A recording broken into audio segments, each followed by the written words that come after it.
Hey everybody, and welcome back to the weekly DADcast. It's your host James and in-house villain Claude here. Unfortunately, our in-house pedophile couldn't be on the show today. He said something about trying to find his next morsel, and George is still trapped in the ghost zone with the cast of Stranger Things. So I forgot George was on this. yeah, we all forget George is on this. So he's still in the ghost zone with the cast of Stranger Things. So season 3 still up in the air if that's going to be coming out anytime this year. Probably not. That kid apparently has really good gum feel. I don't know. You guys have been pushing this gum feel for a while. We have. It's all we have. It's all we have on George, other than him being a ghost. Stuff. What are we gonna make about a ghost who isn't here? Plenty. I mean, off the top, like not that much, but I'm saying if it's been months, whatever, we can move on. Anyway, moving on to the fan mail. If you'd like to send in your fan questions, send them to weeklydadcast@gmail.com. That's weeklydadcast@gmail.com. I actually changed the email and the Twitter and the Twitch.tv URLs. They are all now Weekly Dadcast to align with our branding, if you will. So make sure all of you hardcore Dadcast fans out there, all one of you, there is at least one. There's a guy who likes every single post we make on Podbean. Is it you? No, it's not me. It's on weeklydadcast.podbean.com. His name's Alex Cars. No, that's the guy's username. His username is the name. Oh, okay. So Alex, if you're out there, dude, hit us up. Why aren't you sending us fan questions, dude? I know you're listening. I can see you listening. Just leave him alone. Let him enjoy his life. Man, I hope one day I get murdered by a Dadcast fan. You might be murdered by a Dadcast member if you play your cards right.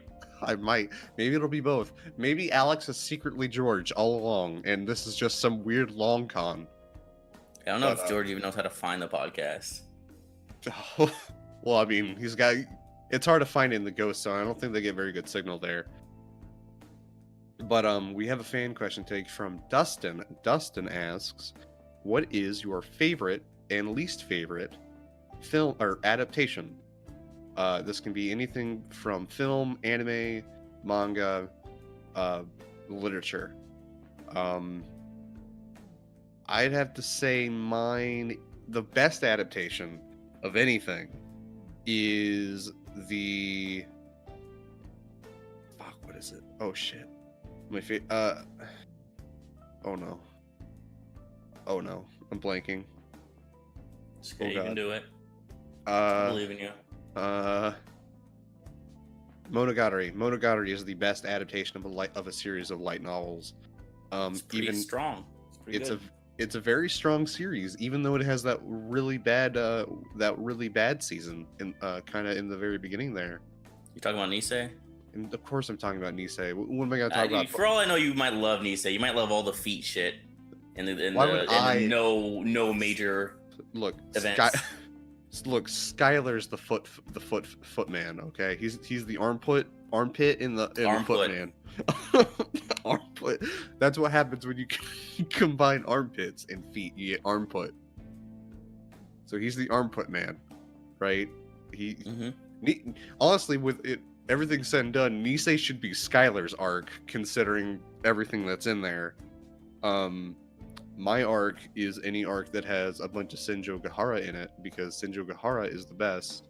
I don't think she'd want to talk to you. I don't think she'd want to talk to most of us. You have to follow a very specific guideline of like who you are as a person. You'd literally have to be her boyfriend. Like, I don't think she'd like any other character type. I don't believe you would approach her again after she put a razor blade in your mouth and cut you. You know, it's hard to say. I'm pretty sure if a girl put a gun to your head and like pulled the trigger and it's like, oh shit, jammed, whatever, and then she left, like, I'm pretty sure you wouldn't be like, let me see what she is doing on Tuesday. Like, you were about to die. She was trying to cause you harm. I don't know, man. I'm desperate. You know me. You know how I am. You know about the ripped underwear. But yeah, I do know. Unfortunately. Yeah, we all know. Stained ripped underwear. I was my brain auto-corrected to Stain for My Hero Academia. You're talking about like his ripped underwear. I was like, what the fuck? He's got ripped underwear. He might. He probably Everything does. he has is tattered. Yeah.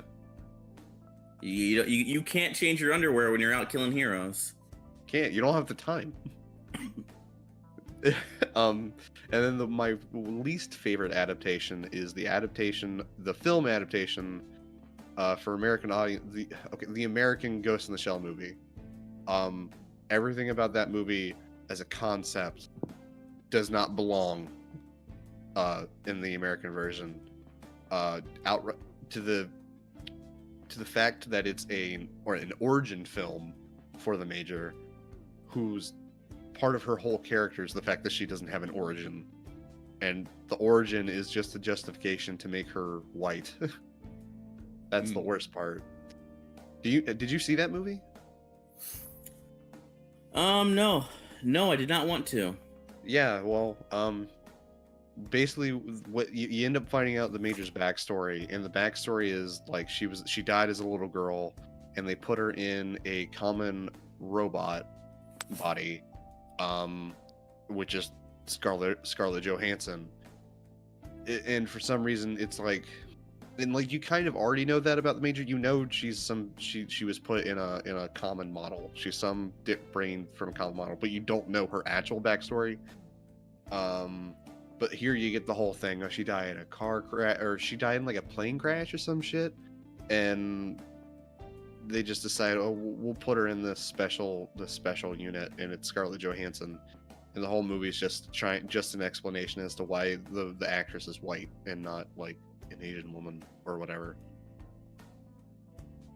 It's bad. It's a bad movie. It's a bad adaptation.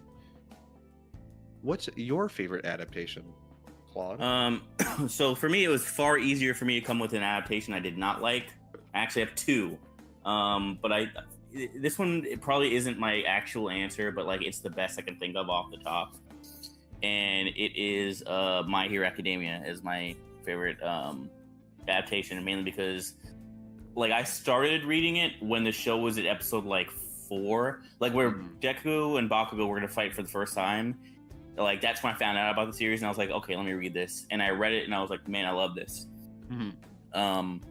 And like I've said it before, like you can't beat Yutaka Nakamura. Like his work and just all Studio Bones is fucking like stacked with high quality animators. And like just all of the scenes, all of the scenes they have, they're like big, bombastic action stuff. Like it's fantastic. The All Might versus Nomu fight was like 4 pages in the manga, and they turned it into like a 45-second like spectacle. And like because of that, like there's never been a point. Every time there's been a moment, I'm like, man, I'm so hyped to see this. They've done significantly more than I expected them to do.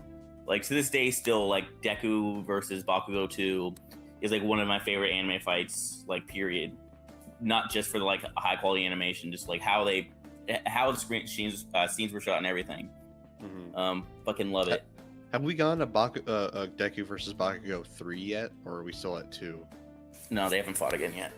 Okay. I don't see why they'd fight again. They seem pretty much on the same page.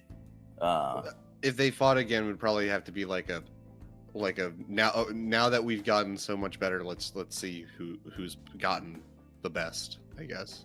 Well, I see them doing that as far as like hey, we both are in this training, who's gonna do better. But as far as them going all out and fighting each other, the first time was it's the last chapter of the manga, is that fight.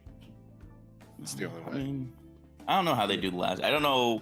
I'm actually curious to see how they do it. Is he gonna pull like a fucking Kenichi history's strongest disciple, and it's like you don't even see what Deku looks like. You just see he has like tattered man hands, and he's like the #1 hero. That's what they did with Kenichi. Oh really? You don't even see what he looks like? I didn't like. Well, I think you get to see it in like something later. But as far as the final panel, you just see he has these super fucking strong hands. He's writing a letter about like I'm the biggest doji now. Look how fat my cock is. I actually didn't read Kenichi. I watched a little bit of it, and my friends loved it. And then he told me he was disappointed with the ending. Is that verbatim as per the official translation? Yes. Okay. Please look how fat my cock is. It is an actual canon line for Kenichi. If you don't believe me, don't look it up. Because, yeah. But no, yeah, no, it's... I might actually be wrong about Kenichi thing, because he told me about that a while ago, and I might just be shifting things, whatever. But yeah, right now, my favorite that I could say off the top is MHA. As far as my two least favorite ones, the first is Berserk 2016-2017, because, like, it's not even that they're just bad adaptations. We've gotten adaptations of the Golden Age so often, and this is the first time it's like, hey, we're getting an adaptation that's past the Golden Age, which is like, this is what I've been wanting since I first watched Berserk. Like, when did I watch it? It was right after senior year. So, like, 2009. 2008, 2009 is when I first watched Berserk. And, you know, I read the whole manga, and then I was like, oh yeah, we're getting this anime for it, fantastic. And I saw the first episode, I was like, oh no. But I mean, I stuck with it for the full season. I was like, I hope they do better. Really? You thought it was gonna get better? I was hoping the next season. Oh. Like, because if you get a lot of complaints, you know, maybe that will do some shit. Because I didn't hear nobody who was happy with it. This was me being optimistic. Plus, you know, the director was not that experienced with like 3D and all that shit. So I was like, all right, you know, maybe he'll learn from this stuff. No, he got worse somehow. Yeah. So I mean, that's a massive disappointment, because never again will I get anything past the Golden Age. The closest was the Berserk Muso game, yeah. Berserk and the Band of the Hawk, which is a fucking terrible name. Berserk and his Band of the Hawk. Yeah. Yeah. And then the other one was M. Night Shyamalan's Last Airbender. Oh yeah. To this day, Avatar: The Last Airbender is like one of my favorite animated series, like, of all time. I love it like to death. I've seen that series like 3 times already.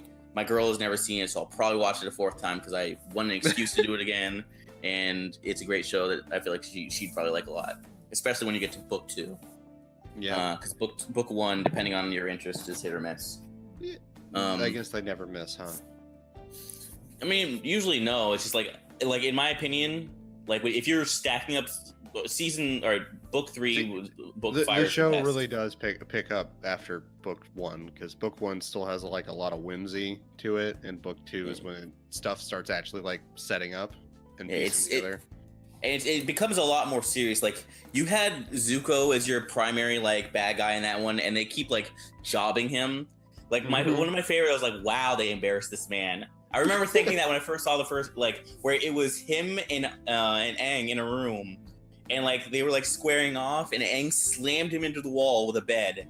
The bed fell on the floor. He fell on the floor, and Aang like made the wind fly upwards, and the bed slammed Zuko into the ceiling. Yeah, like that scene, I was like, wow, a way to embarrass him. Yep. And every time they fought to embarrass him, so I was like, all right, you know, season 1 it has a couple of moments that were kind of serious, but it's usually goofy. Mm-hmm. Then you get season 2, and you get Azula, and they do not play Azula because Azula, she flunked recess because she don't play. Right. Now, yeah, I stole that shit from Ninja Turtles. I'm not gonna lie. And anytime she's there, it is the most serious, intense thing, and everything is great. I'm like, wow. So, you know, that's the only reason I was mentioning that. But back to the initial point, like, that movie was shit. I didn't expect someone to do a good job cramming an entire season's worth into one movie, but like, it got to a point where I was like, this is awful, and that point came very quickly. I think the point in my mind where I was like, this is now officially the worst, is the earthbending prison. Because you remember how it happened in the show? Yes. Okay. Yeah, because they were on a barge and everything like that, and I still remember like the speech chorus, like, you can do it, you can do it. It's like, you think some kind words and coal will change these people? Like, and then, you know, of course they revolted. It was all great. But the thing is, they were on a barge in the middle of the ocean. What happened here? They were in little prison camps with rocks everywhere, and no one fought. And they outnumbered the guards, like, so many. Back on, like, you know, it's a barge, they didn't have anything. It's about the feeling of being overpowered by the Fire Nation. It's about how it takes 8 earthbenders to do a synchronized dance to move one small rock. Oh, but it was such a dense rock, though. I don't even know what that sentence means. It was a dense rock. It was heavier than it looked, because it's... You know how density works, but, you know, it was a dense rock. That's why they needed 8. I think I shat myself the hardest, like, immediately in the movie, when it was like, they need a source of fire to firebend, but when Sozin's comet comes, you know, then they can bend without fire. I was like, so what I'm hearing here is that when Sozin's comet comes in the movie, they'll be as strong as a regular ass nigga in the show any day of the week. That's great. That's just how does the Fire Nation work effectively? How did they overpower people? Are they just carrying torches? Yes. They're just doing this. Is that what they do? They just march into it. They just pull a West Virginia protest with the torches, with the tiki torches. That's actually exactly what they did. They walked in with tiki torches and fucking firebended everywhere. That's awful. It was the Tiki Torch Brigade. That's awful. I hate that. I will say, to that movie's credit, it had like one of the most metal death scenes I've seen in anything in a while. Really? Yes. Have you seen the movie? No. I heard that they pronounce Aang's name as Ong and Appa as Appa, and I knew I wasn't gonna like it. I think Sokka is Soka. Yeah, there's some bad pronunciations. There's the only scene I like is, all right, you remember the show when like it was at the very end, it was Zuko versus Admiral Zhao? Yeah. Well, that happens here. And then Zuko and Uncle leave. And then like what happened in the show was Aang, you know, became, you know, he worked together with the spirit of, it wasn't the moon, the sea. Yeah, the sea. Yeah, and like when it left him, it was like, oh, fuck this guy. And it took him and dragged him underwater, and then you never saw him again. Well, you did see him again, but you didn't see him again until Legend of Korra. Right. He shows up in Legend of Korra? Yeah, he got dragged to the spirit world, and he was left in this area that like you will forever be confused and not know what you're doing and not know what's happening. So he's just been there. Like, he's like, I am the great Admiral Zhao. I've conquered the moon. And he's like just in a daze screaming over and over. And he's been there for like 50 years. Jesus Christ. So yeah, it's pretty not great. But what happened in the movie was 4 like waterbenders with face masks and everything. Like, they just came in like a squad. They just came up and saw him, and he was like, you want some too? And he was going to fight them, and they all swirled water around him, and he couldn't move, and they drowned him in that bubble, and then they just dropped him and walked away. Not a single line of dialogue for any of them. I was like, that was fucking metal. That was pretty good. Jesus, that's horrifying. Okay. It's pretty good. That's the only part of that movie I'm like, yeah, this is good. I like this. Did I tell you? I think I might have talked about this on the podcast before, but at one point when I had my old apartment, I was watching The Happening with my friends, and we it's The Happening. It's it's a bad M. Night Shyamalan film. So one of your friends was like, "Now I need to kill myself because of the plants." No, that was me all the time. But no, we were drinking.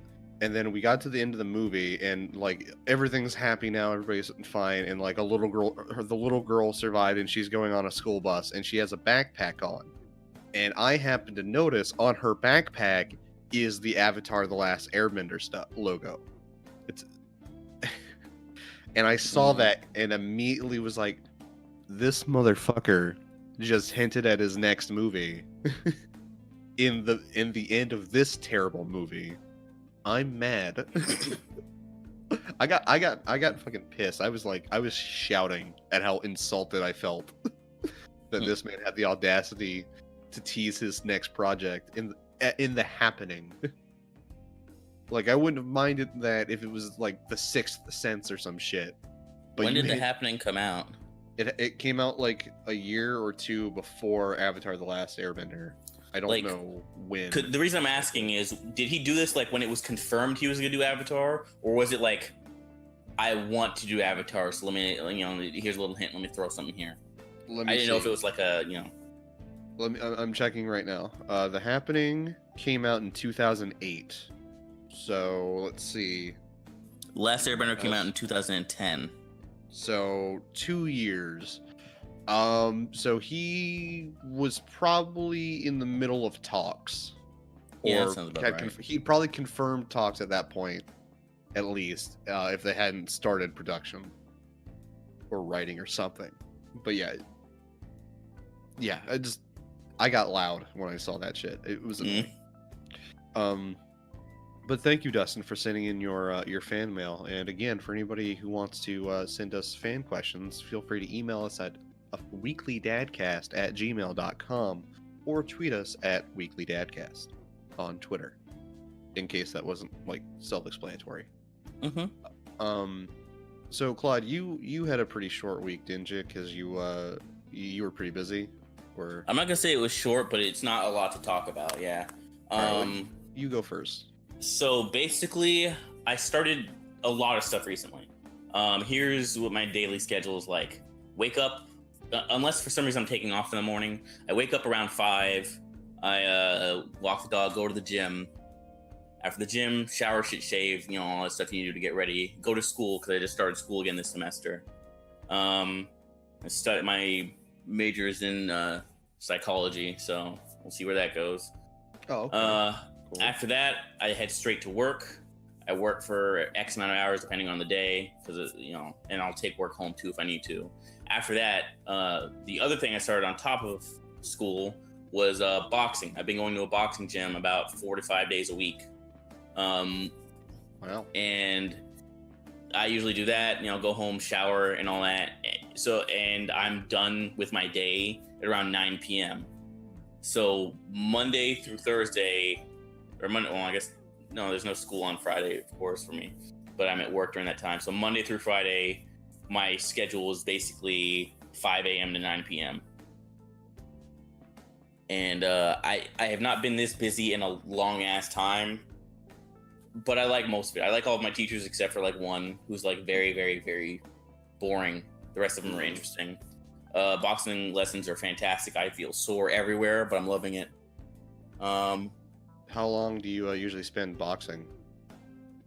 When I'm there for about an hour and a half to 2 hours. Okay. And when I do my morning gym, which is like strength training, I'm there for about an hour to an hour and a half. Sometimes 2 hours, but that one's not as much because, I got to make sure I'm prepped to go to school. Makes sense. Okay. I've watched like some anime from this season.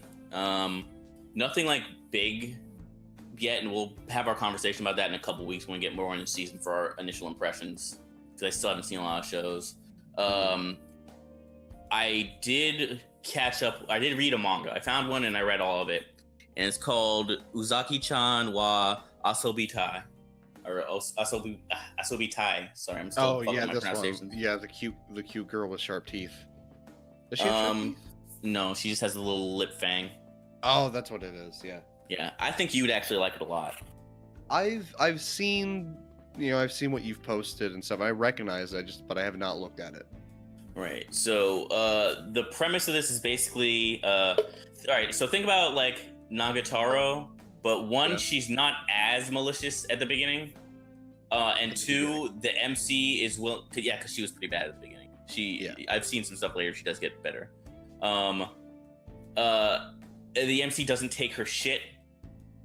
That's one big thing. Is like it'll be like she's laughing at him for something, and he'll throw her outside, and she'll be like, "Please, no, let me back in." And he's like, "Get the fuck away from here."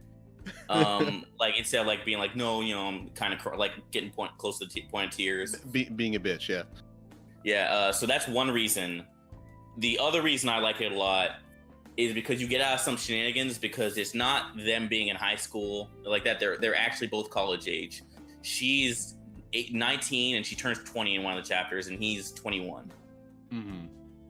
And it's just like their relationship is fantastic, where it's like it's very clear, like the people around them is like they like each other, but they're not saying they like each other. But it's mostly the guy's fault for not realizing, because there's been times where like she's what was the line that made me like, okay, I like this. Just now I remember she mentioned like playing video games with him because she also likes playing games, and she mentioned she had an offhand line about like, oh yeah, you know, come play games over here and whatnot. Plus this would be convenient because this is closer to school for me to go to in the morning. I was like, wait, what are you talking about? He's like, well, I mean, can't I just start staying here? Like so I was like, all right, you know she has the interest, and she has a lot of really great scenes, and she gets what's coming to her every now and then. Like overall, it's just a great read. Uzaki-chan wa Asobi Tai is the name. Type it in. If you don't like it by the first 3 chapters, because they're very short chapters, then like okay. But if you like playful teasing from a I don't know what to really call her. I'm not gonna say a sweet girl. She can be nice. She can be very nice at times. She can be shit at other times. Because the main character likes spending a lot of his time alone. It's like I like just being alone, and she's like, let me keep pestering him. And there was a point where I don't remember what it was. She yelled something in the middle of a crowd to like basically draw as much attention to him as possible. He's like, fine, shut up, come with me then. And I don't know, it's just a great read. I can't really say too much about it because it's not one of those things with a deep plot. It's just entertaining.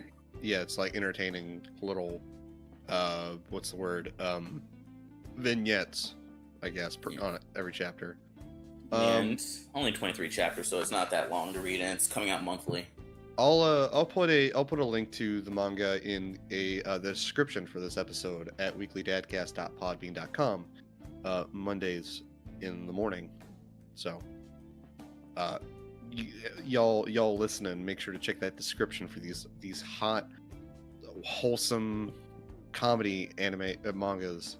I guess that's what people come here for. It's wholesome. It is very wholesome. My week has been packed full of pretty much nothing but job applications, a couple of interviews, and a lot of anime. So I didn't watch any seasonal anime in... It's okay. I didn't watch any seasonal anime in 2018. I watched like a couple episodes of Part 5 of JoJo just to see how it came out, but I didn't have the time or the drive to really look at anything. So I decided, well, I'm going to take some recommendations from people that I know that watch stuff that have been wanting me to watch some of these shows, and also stuff that I think I would like anyway that I want to keep up with. So I made a list of 9 shows. Jesus. Oh, never mind. Sorry, I thought you were talking about to talk about tonight or today. No, I know what you're talking about now. Yeah, I made a list of 9 shows, and put them in like a priority. Most of them are 2018 shows. Some of them are older, but most of them are 2018. So the first one I watched was Serial Experiments Lain, which, if you're not familiar, is a 90s like cyberpunk anime made like when the internet was first starting to get really popular. Delves a lot into like identity and the philosophy of everybody being interconnected. It at one point touches up on similar themes that Evangelion touches on, but it doesn't stay too long on that track. It makes sure it keeps itself very unique. It's a very unique show. The art direction is nuts. There's very little time when something isn't going on with what's in the frame. The very first shot is like Lane, the main character, stepping out of her house, but the side of her house is like pure white, so you don't actually see the door or any of the detail of the wall. So when she opens the door, it's just like plain white, and then she steps out, and the staircase she's on is also pure white, and the shadows are like this weird red black gradient. It almost looks like the final boss of like Earthbound, like as a shadow. It's weird. I finished that. It was really good. I also finished the first half of Attack on Titan season 3, which is continuing in April. I cannot wait because season 3 was great. without getting into too many spoilers, like a lot of people complained that this was probably going to be like a really boring because of how the manga is structured. Yeah, I was one of those people. Yeah. They did an amazing job with restructuring the anime. Everything is so well paced. They get through everything and just in a nice, quick thing. We're not having this problem we had with season 1 that was fixed in season 2, where people are just dropping hard fucking truth bombs. But yeah, Attack on Titan season 3 has been great so far. Can't wait to see what happens in the last half.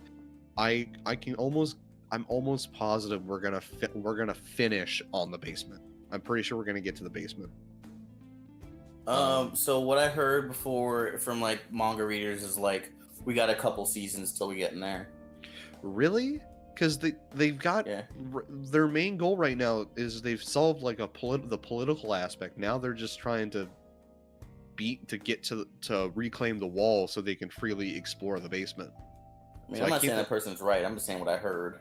No, I know. I'm with that information. I'm trying to think of how that would have to, like. I haven't read the manga, so I don't know. Maybe some weird shit happens, but I can't imagine how that's gonna work. I also watched a trigger show called SSSS Gridman, which is like a adaptation of a popular Super Sentai show. Super supporters of Straight Shota. No. James was on that league. I was not on that league. That was not me. That was not me. That was my the leader. No. Oh God, no. Yeah, Gridman is pretty good. It's a trigger show. You finish it, or you just get far into it? I finished it. I'm finished. I only have 4 shows left out of the 9. And those are. What do you think about episode? So, is that the 9 or 10? The one, the alternate reality. The Akane episode, yeah. Yeah. Alternate reality was pretty fun and sad. I'd say I've only seen Kill la Kill, but so far it's way better written than Kill la Kill, and I think it's because they went with an episodic format, much like a Super Sentai show. So I think it works a lot better, and it's only 12 episodes. Well, wait, no, Kill la Kill was 12 episodes. So I don't know. The writing was just better in the show. The CG had to get, it got some getting used to, but it was used really effectively with certain shots, like the super lightning kick was best in 3D. I did like beam. Yeah, grid beam was also really good. I really liked the switch to 2D at the very end with the final fight. That was a nice change of pace. I also watched Asobase, which is godlike, and I'm sure we'll have more to talk about that later for our big discuss, because it got snubbed. Yeah. I'm halfway through Hinamatsuri, which I'm enjoying. Okay, what's the last thing you saw on that? Because they're like, I want to know if you've gotten to why we think Anzu is best girl. I'm episode 6. So here's one of my favorite quotes from Anzu. She's not even fit to be homeless. That's that episode. Okay, well I don't remember. Like, all right, what's the last thing you saw her doing? Anzu was helping. What's her name? The blue-haired one. Oof. Hina, yeah. Anzu was helping Hina be homeless. Okay, I know what you're talking. Oh, yeah. Okay. Now I thought you were saying Anzu wasn't fit to be homeless. I was like, no. She cut it pretty well. My favorite quote from Anzu is her saying that Hina is not even fit to be homeless. Hinamatsuri is pretty fun. It's very comfy. It's a very sweet story. It's a different kind of funny from Asobase. Asobase really relies heavily on like just minute to minute gags. Hinamatsuri is more like, I guess, classically comedic in the sense that it's like more. Sorry. What's up? You good? I didn't know when the good point was. Like, I just checked. You said episode 6 is the next episode for you? Yeah. Yeah, episode 6 is the episode that like solidifies Anzu as best girl. Okay. I'll make sure. I'll probably finish it tonight. So. Yeah, message me, ping me, when you finish that episode. Okay. And you'll understand completely. Sorry for interrupting. You can continue. How dare you interrupt me? Anyway. Hiyamatsu's pretty fun. It's a very comfy show. I'm having trouble getting into it as much as I got into Asobase. But I think it's just because I'm more used to Asobase's kind of comedy, and Hinamatsuri is the kind of show I don't typically watch. So, but I've been enjoying it. It's very fun. I also watched the 3 Netflix Godzilla movies. If you told me that Godzilla was going to be fighting orbital frames, I wouldn't believe you. But that, yeah, that happens. Okay, I need to watch it sooner. Yeah. The CG is pretty serviceable, but in the 3rd movie, it's the way. Okay, so they did a really interesting thing in the way they adapted King Ghidorah, who is the main villain of the 3rd movie. They did a really interesting thing, and there's some really cool visuals that we see. But the problem with that is that the specific way they've adapted it makes it so that the fight between him and Godzilla is super boring and uneventful to watch. Because the whole fight is them just standing around, and then the humans go like, what's happening? I don't understand what's happening. And then somebody figures out what's happening, and then you cut back to the human who has to solve a problem. And the actual action between the 2 big ass monsters is super nothing, which sucks. But I will give the movie credit, the movies credit. They've adapted Godzilla lore to be pretty fucking cool. What they do in the first movie with Godzilla, like with Godzilla the creature, is cool. What they do in the 2nd movie with Mecha Godzilla is really cool. Oh, so Mecha Godzilla's alright, I'm asking these because I literally know nothing except for that they exist. I know, yeah. 2nd movie has Mecha Godzilla, in a way you would not predict. Is he the bones of the first Godzilla? No, again? No. I'm just you can't. You're not gonna guess it. Okay, it's one of those. Okay. Yeah, and then in 3 you have an adaptation of Ghidorah and Mothra, although Mothra gets 0 play, unfortunately. So hamper your expectations. You watch it and you see the scene happen, and it's like the movie might as well have not shown you that, because nothing else happens with it, and it's just kind of like whatever. So Mothra the creature doesn't get a whole lot of play, but stuff story details involving Mothra are pretty interesting in hindsight when you realize what it is. Anyway, the movies are pretty good. CGI is fine. What I really like is Godzilla. His roar is so strong, it just sounds like it's being bass boosted, and it's stupid, and I love it. It's like those meme bass boosted videos, just to Godzilla's voice, and it's great because it just roar is ear rape. Basically, that's basically what it is. Yeah, but it's a pretty good adaptation, I'd say. I would give it a watch if you're a Godzilla fan. So after Hinamatsuri, I'll be watching Mob Psycho 100, and then I'll be watching Kaiji and Ippo, and that's all I'll have. Hopefully I'll finish. Hopefully I'll finish this list by February. So I mean, because geez, I thought this was gonna take a lot longer, but You sure you don't want to move Ippo before Mob, just so you can get further in, let Mob Psycho Season 2 get further in? nah, because I'm already waiting for Attack on Titan Season 3 to finish, so it's like I don't mind waiting for a whole the whole season to finish anyway. Okay. But yeah, I've been really enjoying, and that's my anime stuff. As far as anything else, that's pretty much it. Most of my time has been trying to find work in anime. It's ridiculous. So with all that being said, let us move on to the waifu cast. Claude, you want to give us a quick rundown on what the waifu cast is?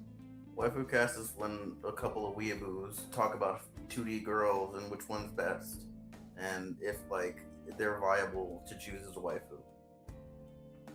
Yes. So right now, the waifu we're gonna be going through is Yukari, because we swapped off of her the first time we were supposed to talk about her. Ah, I see. I think Yukari is viable.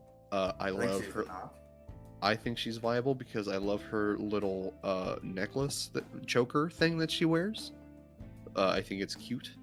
I also like her design in general. I like the hair, and I like the bow. And I like her character as like the straight man, like girl, like female friend character in the mix of your bromance, not bromance, but your bro co-worker, I guess, with Junpei. I just like I like how they all interact with each other. Junpei, the main character, and Yukari specifically. Also, she turns into a fucking Power Ranger. That's awesome. You gonna say a Power Ranger isn't viable? Didn't you talk about how stupid Power Ranger was after you were watching it? Power Rangers is stupid, but I still love it. Now, I will say she shit because she's a terrible fucking character. Like, I get it, but like, shut the fuck up. You're the least interesting, and in my opinion, of all the Persona games I've played, which is 3, 4, and 5, she is the worst female character in any of those games. Damn. Like, I can't even think of another one who's like Fuka. And I'm talking about party members. Fuka is like okay in the sense that like she's kind of like nervous and timid about things, and that's kind of cute. Versus Yukari is like, I'm mad at everything. Your dad caused my dad to die, so now I hate you. Like, shit like that. Fucking hate Yukari. Anytime I was around her, I did not like her. She was made instantly inferior the moment I just showed up. So yeah, that's my stance on her. And you can have a good design, but that doesn't make you a good wife.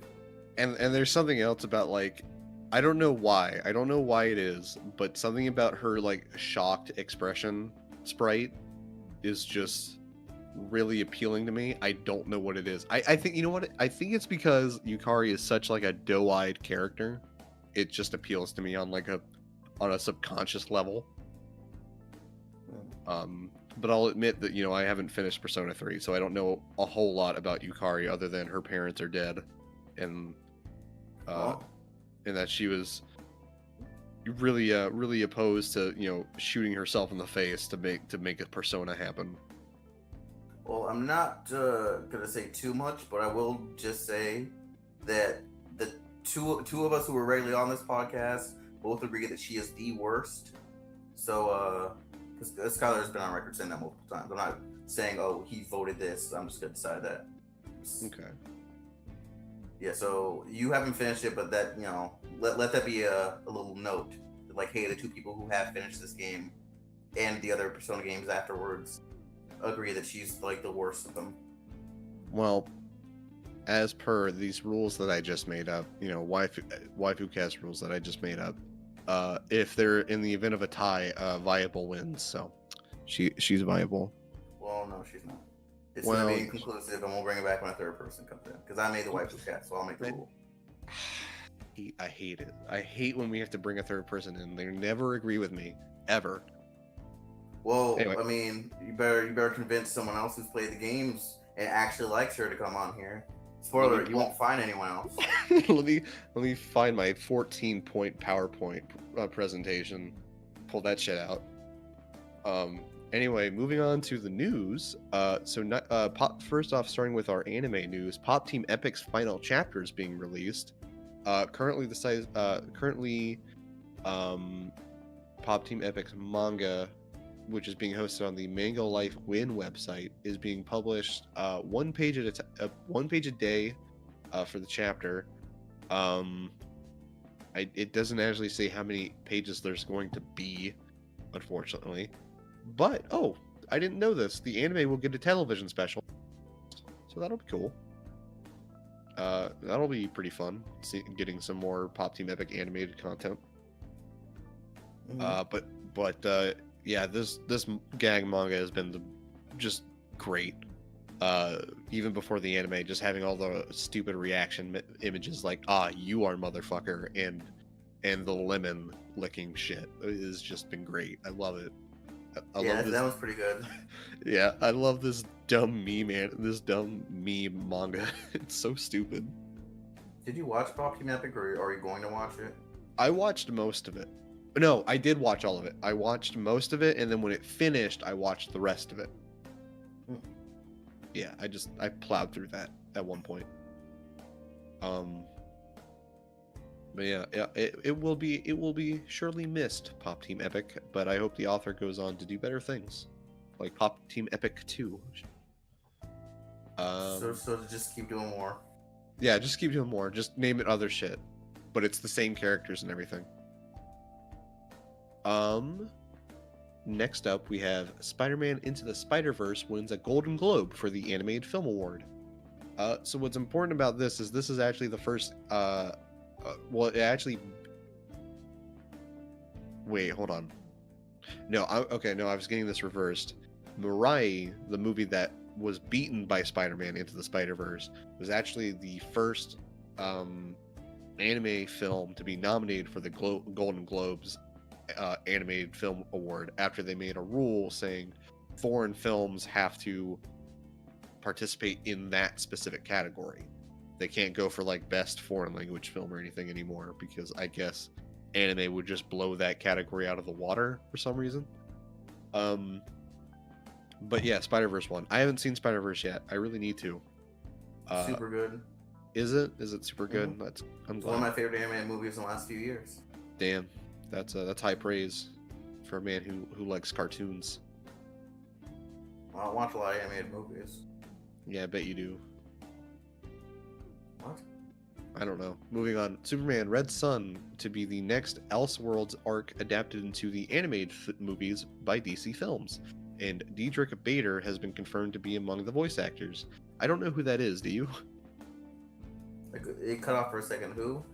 Diedrich Bader? I'm searching right now. I recognize that actor.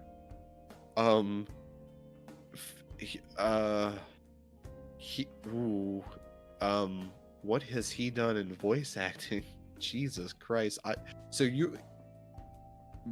this guy, if you Google him, you'll see his face and you'll understand immediately, like, oh, I've seen that guy, but I have no idea who he is. Because he was in like Napoleon Dynamite and a bunch of other movies. But I'm trying to get his actual like works that he's done. Please, IMDb, help me out here. Please, I'm trying to do a show. Oh no. He was Booster Gold in Justice League Action. He was Stan the Guard, and wait, they made a TV series of Tangled? That's not surprising, actually. Yeah, they did. I don't know how long it was a thing for, but they made a TV series out of Big Hero 6 also. Jesus, okay. Who is it? Alright, I'm trying to desperately find his he's gonna be in the Harley Quinn TV series. That's neat. Justice League Action Shorts, Michael Jackson's Halloween. Oh, he was in BoJack Horseman. He played Judah Manodog / Blimp Pilot. Those are not real characters. He played Kraven the Hunter in the Ultimate Spider-Man TV show. I didn't see Ultimate Spider-Man to that point. Damn. Well, he also played Moon Knight and Sergei Kravenov. Wait, is Kraven the Hunter and Sergei Kravenov the same person? That seems weirdly... No, you said it's Kraven. No, wait, no, Sergei Kraven. Yeah, that's Kraven. Oh, what? Okay, I don't know why they would credit him as two different people, two different names, but okay. Um, gosh, they are. Did you see Gravity Falls? Sorry, I don't know why it's cutting off every now and then. Did I see what? Gravity Falls? No. Okay. Oh wow. Who? He's credited as a voice actor, but I cannot for the life of me find his actual Okay, let's check his behind the voice actors page. This will actually be helpful. What movies has he been in? Okay. So, oh, he was in The Boss Baby. How can I have not heard of him? Jeez.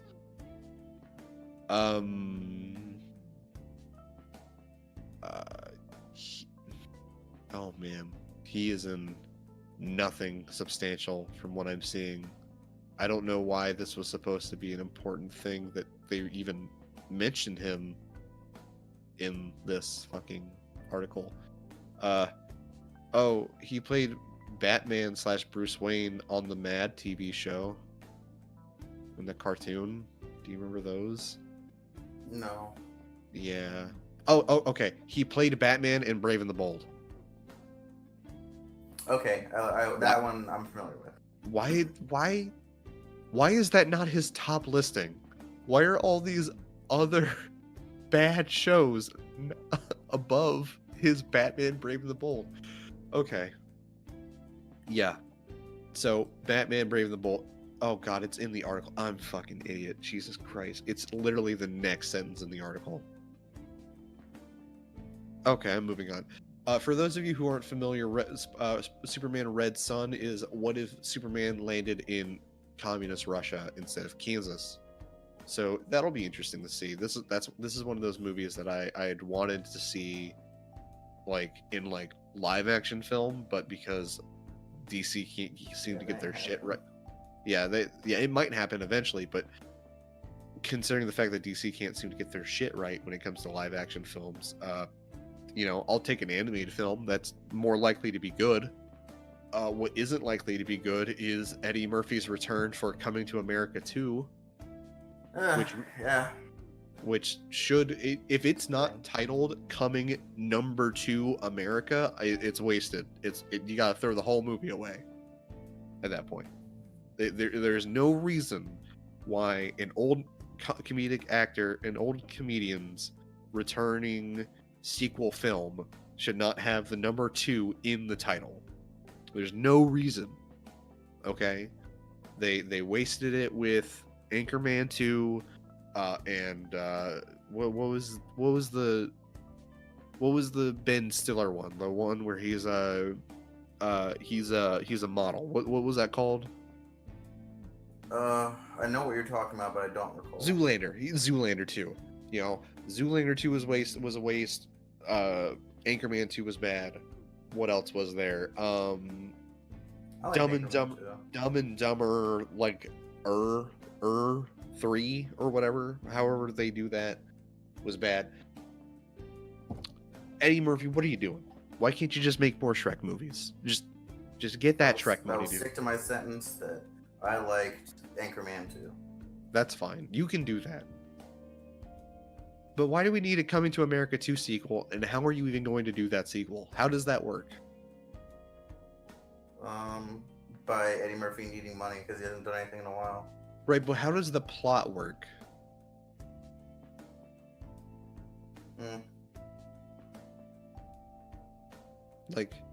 Like, does he get forced out of the country and he's got to come back to America? Is this going to be a spy film? Trump got him deported. He got the... You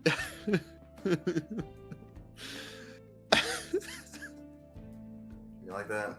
I'm worried that that's going to be what this movie is going to be. It's going to try and be some weird pseudo-political statement that's just going to flop really hard because it's trying to be a pseudo-political statement and trying to be funny at the same time. Because this is the struggle of our people. Yes. Deportation is the struggle of black people around the world, not other things. No, nothing else. Could you imagine if it was that tone deaf? It's just like they're throwing all the black people out of America. What's going on? This What really you say says it it. was being directed by David Cage, co-directed. I'd probably go see that movie. I'd be so excited to see that movie. God, I'd buy tickets. I'd buy tickets right away. I'd buy 2 tickets just to make sure all my friends could come with me, and I'd have a spare seat. Oh, come on! I thought that was funny. Whatever. You know. I thought it was funny. Unlike Coming to America 2. Speaking of 2, Resident Evil 2's one-shot demo just came out. I played it yesterday. Did you play it at all? Well, probably not, right? But No, I haven't had the time. dude, that demo is sick. I finished it. Yeah. Somebody thankfully made a trainer so you can actually just make the time unlimited on PC. Because that's the thing. Hour, right? Yeah, you get a half-hour limit. For this demo, and whether you finish it or not, whether you actually complete the task it gives you, you get a trailer, and then it asks you if you want to buy the game. But so you can play for as long as you want. But once you get 30 minutes, that's it. You can't play anymore. You have to make a new PSN account, and then Shut play up. the game. Yeah, Really? oh, yeah. I didn't know that's how it works. Yeah, no, it's a one shot on your account. It's account locked. That's why somebody had to make an unlimited timer on PC, because making a Steam account is way tougher. Or it's just more annoying. It's a lot more of a hassle because PC games on Steam are account locked. So I can't just make a new account and then play the game through Steam. I'd have to like download it for that account specifically, and it's annoying. So yeah, you can only get 30 minutes. It's been finished in like 3 minutes minimum. But average time is like 15 to 18 minutes. So unless you're like going out and like exploring or whatever, you can finish it fairly quickly. Depends on, I guess, how familiar you are with Resident Evil 2 and how much you just kind of want to explore it. It is super fun. It is very spooky. And it has some of the most violent looking corpses I've ever seen. I don't want to say too much, but holy damn, somebody gets the shit kicked out of them, and it's great. Please go out and get this demo. It's on PC, it's on Xbox One, it's on PS4. If you don't want to deal with the time limit on PC, there's a trainer out there you can find. On sorry consoles, you gotta just make new accounts. I'm sorry. But it's such a good demo. I really enjoyed it.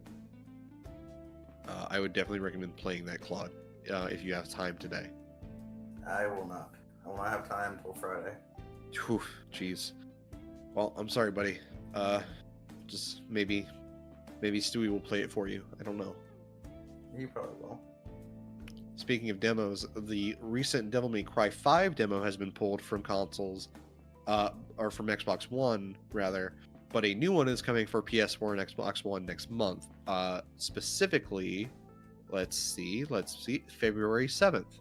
What I love about this is the fact that PC has yet to get a demo, and it comes out in March. So, I love not being able to see all my nice PC settings and stuff. So, I love it. But considering the PC settings on the RE demo, it's probably going to be very similar. The RE2 demo's PC settings are ridiculously good. Even going to the point of showing you, this is how much this setting changes your amount of processing power that you'll need. And it's great. Yes. So, yeah, the new Devil May Cry 5 demo, PS4 players will finally be able to play it, because for whatever reason they decided that only Xbox One players got to play the demo that came out fairly recently. So, Claude, make sure they paid for that. Yeah, they probably did pay for that. You're right. So yeah, Claude, definitely make sure you get that, because you need to play it for me. I won't be able to until March something. When does this game come out again? That one I'll make the time for. Comes out somewhere in March. I don't know when exactly. March 8th specifically. So, yeah, man, just fucking so many good games coming out this year. RE2, Devil May Cry 5, Kingdom Hearts 3, whose epilogue video will come in a post-launch patch. So what seems to be here is like Square Enix knows that as soon as that game comes out, everything's getting ripped immediately, coming to the internet. Even though, technically it's already out there on the internet because of the asshole who stole a copy from a distributor. But so for those unfamiliar, Kingdom Hearts games typically get like a special. Oh wait, no, I'm sorry. This is a completely different. I'm sorry. I was thinking this was like going to be like the secret ending video that's in every Kingdom Hearts game, where you basically 100% the game and you beat the hardest boss and you get a special secret ending. No, this is different. Okay, so the epilogue. Yeah, this is an epilogue ending. Epilogue video where it's, I guess it'll tell us what the future for the series is, because this is supposed to be the ending for this whole Xehanort arc, I guess, as they call it. So I don't know, that'll be interesting. I wonder if they're gonna stick with Sora and Riku. I mean, maybe, probably, more than likely, yeah, probably. But it'd be cool to see the series like completely change gears, switch characters around, maybe have a time skip, maybe have some other shit going on. I don't know. Maybe don't even use keyblades, dude. Just start using guns. Just start using firearms. Just Yeah. Yeah. Just you got the gunblade, and then you got Leon as your main character again. Yeah. It's Final. It just turns into Final Fantasy VIII. Yeah, because the Kingdom Hearts series is just a prequel to Final Fantasy VIII. Yeah. How mad would you be? I wouldn't. I'd love it. I'd love it if somehow this all just turns around and it's just Final Fantasy VIII remake coming out. Kingdom Hearts 4 Kingdom Hearts 4 FF8 is the subtitle. We're not even using full words anymore. We're just using acronyms now. Because fuck naming conventions, am I right? Now, where does Ultimecia come from? Ulta what? She's the villain of Final Fantasy VIII. I didn't play Final Fantasy VIII. Oh, yeah, she's a witch from the fucking future. Oh, what? Yeah, there's time traveling involving. She comes from the sequel to Kingdom Hearts 4. I thought this was the last one, and then it just led immediately into Final Fantasy VIII. No, it's Kingdom Hearts 4. Yes. So she comes from the future, right? So the next game is the future where she comes from, and then it ends with her going back in time to the game prior. It's cyclical. You see, it's all cyclical. I didn't like that game. I don't remember much about it. The thing I was most impressed about it is part of their plan was we need to let her win in order for us to win. I don't really remember how that worked though. What? We need to let the villain win so that we can win in the future. Maybe it was if she wins now, we'll have an opportunity to I don't know, take advantage or something. So let me get some more information. Let me put out some more information on this Kingdom Hearts 3 patch, by the way. The first scheduled for there's some free game updates coming around launch day. The first scheduled for release alongside the game on January 29th will be the typical bug fixes, along with a quote-unquote memory archive story recap. A second patch on Wednesday, January 30th, will add the epilogue video, and then on Thursday, the 31st, a third patch will add a secret video. The epilogue will be viewable to anyone who has finished Kingdom Hearts 3, and the secret video requires finishing the game along with various criteria. So that is going to be the secret ending video that Kingdom Hearts games are known for. So that's what they're doing. They're trying to be okay, listen, you're not going to fucking spoil our plans day one, motherfuckers. You're going to spoil it on day 3. We're going to make sure you can't do it right away. Never heard of this before. That tactic. Oh, yeah. Me neither. But, I mean, it's Kingdom Hearts, rabid fan base. It makes sense. What doesn't make sense is Red Dead Online's latest update, Gun Rush mode, which is a battle royale. Why doesn't that make sense? Because it's Red Dead Redemption. Why does it need a battle royale? Because it's fucking a major company, and they're like battle royales in season right now. And for them, I can get it the most because it's something they just threw in the game later. It's not like they like were like rushing to make this part of it. It's like, all right, we finished the main game. What can we work on now? God, what if this was all? What if Red Dead Redemption 2 was all just a long con to make the world's most sustainable battle royale game? It'll be pretty weird considering that they put a lot of time and money into the other modes, like in insane amount. No, dude, they made the game to fool people into thinking that they'd want Red Dead Redemption 2, but they really want Red Dead Redemption 2 Battle Royale mode. Like, come on. Makes perfect sense. All the kids that are playing Red Dead Redemption 2, they're gonna eat that shit up.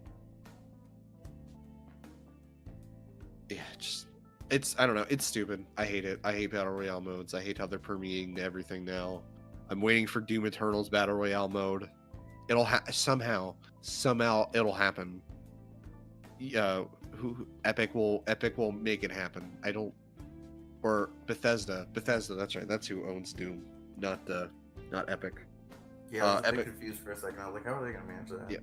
Yeah, I keep confusing Doom and Quake as belonging to the same people for some reason. But no, one of those matters way more than the other. You're right. Epic does matter because Epic just changed its refund policy to match Steam's. Let me just That's a pretty good segue. I'm gonna give you that. You didn't even notice the Kingdom Hearts 3 segue, dude. You didn't even notice it. I didn't. Yeah, exactly. But then again, I was looking at something, so. Oh, damn. That one was, you know. Well, when you listen back, well, make me a promise. When you're listening to the podcast on Monday, listen for it. Listen for the segue. Please. Okay. It's all I have. Let's see if you can hear it. Okay. So,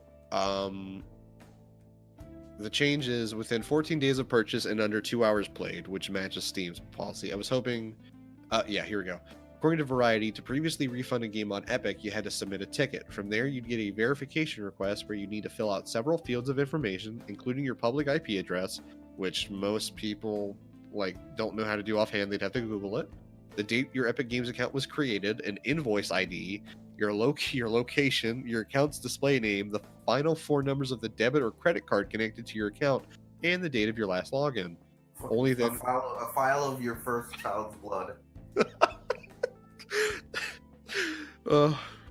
Yeah, with the picture, making sure that it's your child. Otherwise, it doesn't count. And then only then would your ticket actually be reviewed. So it's not even they would accept the request, it's they would review the request after all this information. So now, provided that you ask within 14 days and playing less than 2 hours of the game, they will work on providing you a refund, which is nice. This game store has been getting better. My one issue with it right now is that its review system that it has is opt-in. So a dev can just decide, I don't want people to have public reviews of my game, so they won't show up on my page, which kind of sucks a lot because it's kind of the point of a review system is being able to actually see, hey, this game is bad. And I would also hope that they get a forum system set up soon, because Steam troubleshoot forums have been a godsend forever. I mean, that's how I found the trainer for RE2's demo. So, it's still going strong. Mm-hmm. Yeah. I don't know. I'm really hoping the best for Epic Games Store. We really need better digital media outlets now more than ever, with just how widespread they are, with how important the internet and being able to distribute data is, and just having a good storefront is just the key, which is why I'm so happy that Nintendo finally joined the Humble Bundle store So now I don't have to go on the fucking eShop to buy these games. Because the Nintendo eShop is trash. It was trash on the 3DS. Claude said it was trash on the Switch. And now I don't have to go through that. I can just buy them all in Humble Bundle. But you don't have either of those two things. I don't have either of those two things. But you know what? My little brother has a Switch. And that's better than nothing. So, whatever. So Nintendo, in the US only, I should note, it's only for the United States. But that... I don't know why that is exactly. That might be because of licensing issues with Humble Bundle. I'm not sure. But they've got everything. They've got all what they have is Nintendo Switch games and Nintendo 3DS games. So if you're still one of those people that's still playing on a Wii U for some ungodly reason, no, stop it. But yeah, you can get all your classic games. You can get your Super Mario Deluxe. You can get your Smash Bros. Your Pikachu's, your Mario Parties, all that good stuff. You can get everything that's on the Switch worth having. And then they've got a handful of 3DS games. Not every 3DS game. They've got the Legend of Zelda games, the Pokemon Blue, Red, Gold re-releases. The new Bowser's Inside Story game release. Bowservore. Bowservore, yes. They've got Super. If you've ever wanted to play Super Mario Bros. for the Nintendo on your 3DS, now for only $5 you can do that. Same with Super Mario Bros. 3. And they've also got two Fire Emblem Echoes, Shadows of Valentia, and the Season Pass of it. Why does the Season Pass for this game cost more than the game itself? Shadows of Valentia is $40. The Season Pass is $45. No, don't worry about it. You're right. I shouldn't worry about it. It's Fire Emblem. Nobody cares about Fire Emblem. But you know what people do care about? PC ports. And oh boy, the Catherine PC port is not particularly good. Yeah, I know you posted about that before, but I didn't get I wasn't there for a full explanation. What about it is so bad? Okay, so first off, let me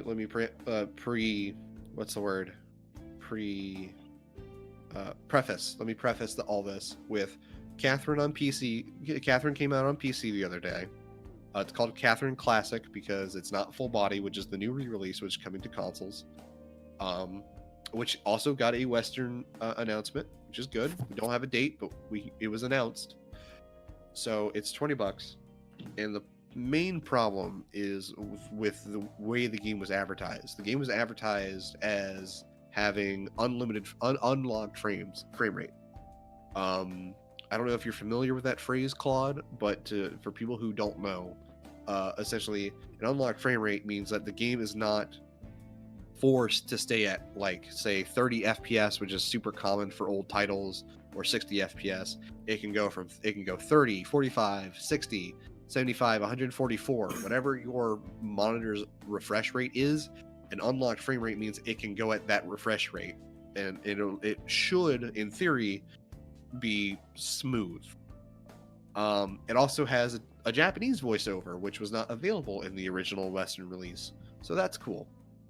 The problem being is that the frame rate is not unlocked. It is 30 FPS. Some of the UI elements are 60 FPS or 144 FPS, depending on what your refresh rate is. The cutscenes are locked at 30 FPS, or some cutscenes are locked at 30 FPS, and some other cutscenes are actually running at your system's refresh rate. What happens is that the game has been made in such a way that it basically, I don't know how to describe this, but basically the game tricks the system into thinking that it's running at whatever refresh rate it's supposed to be running at, but it's actually duplicating frames. So you get a very weird stuttering effect going on when you're playing, because you're actually just seeing a frame repeated and then the next frame, and then the next frame repeated over and over and over again, instead of individual frames that are all unique. It's almost like seeing the same motion twice. It's kind of hard to describe without physically seeing it. But we actually did get a message from the developers at Sega, who decided to clarify. So videos are locked at FPS due to the original assets being fixed at 30 FPS. That's normal. In-engine cutscenes render at VSync, which would, in this sense, refers to your monitor's refresh rate, or whatever you have it set to, or higher. Animation, movement, camera, and rendering should be at VSync in all areas, but apparently they are currently bugged, which is what's causing this issue. However, as some of the game logic is extremely precise for elements such as sheep, blocks, and bosses, they are triggered at the equivalent of 30 FPS as in the original console game. So this is basically meaning that the game's AI and scripting, essentially, for events to happen, like a block dropping or a sheep moving in a certain direction, is their triggers are happening at a 30 FPS rate. So basically, while you might be running the game at 60 FPS, you have to wait for that for your invisible timer to reach the 30 FPS mark for anything to change and activate. It's in unlocking these elements would have fundamentally altered the gameplay, so the timing for them was preserved. Also, that's right, and that also has to do with weird frame timing. Frame timing is essentially the time in between frames actually showing. So typically the standard is 33.3 milliseconds between frames.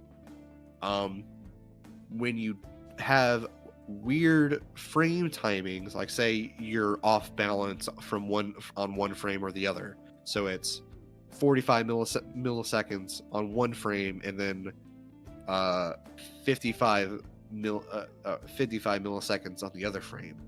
What happens is like a weird skip effect, like where it kind of feels like something is hanging, like just for that one split second difference.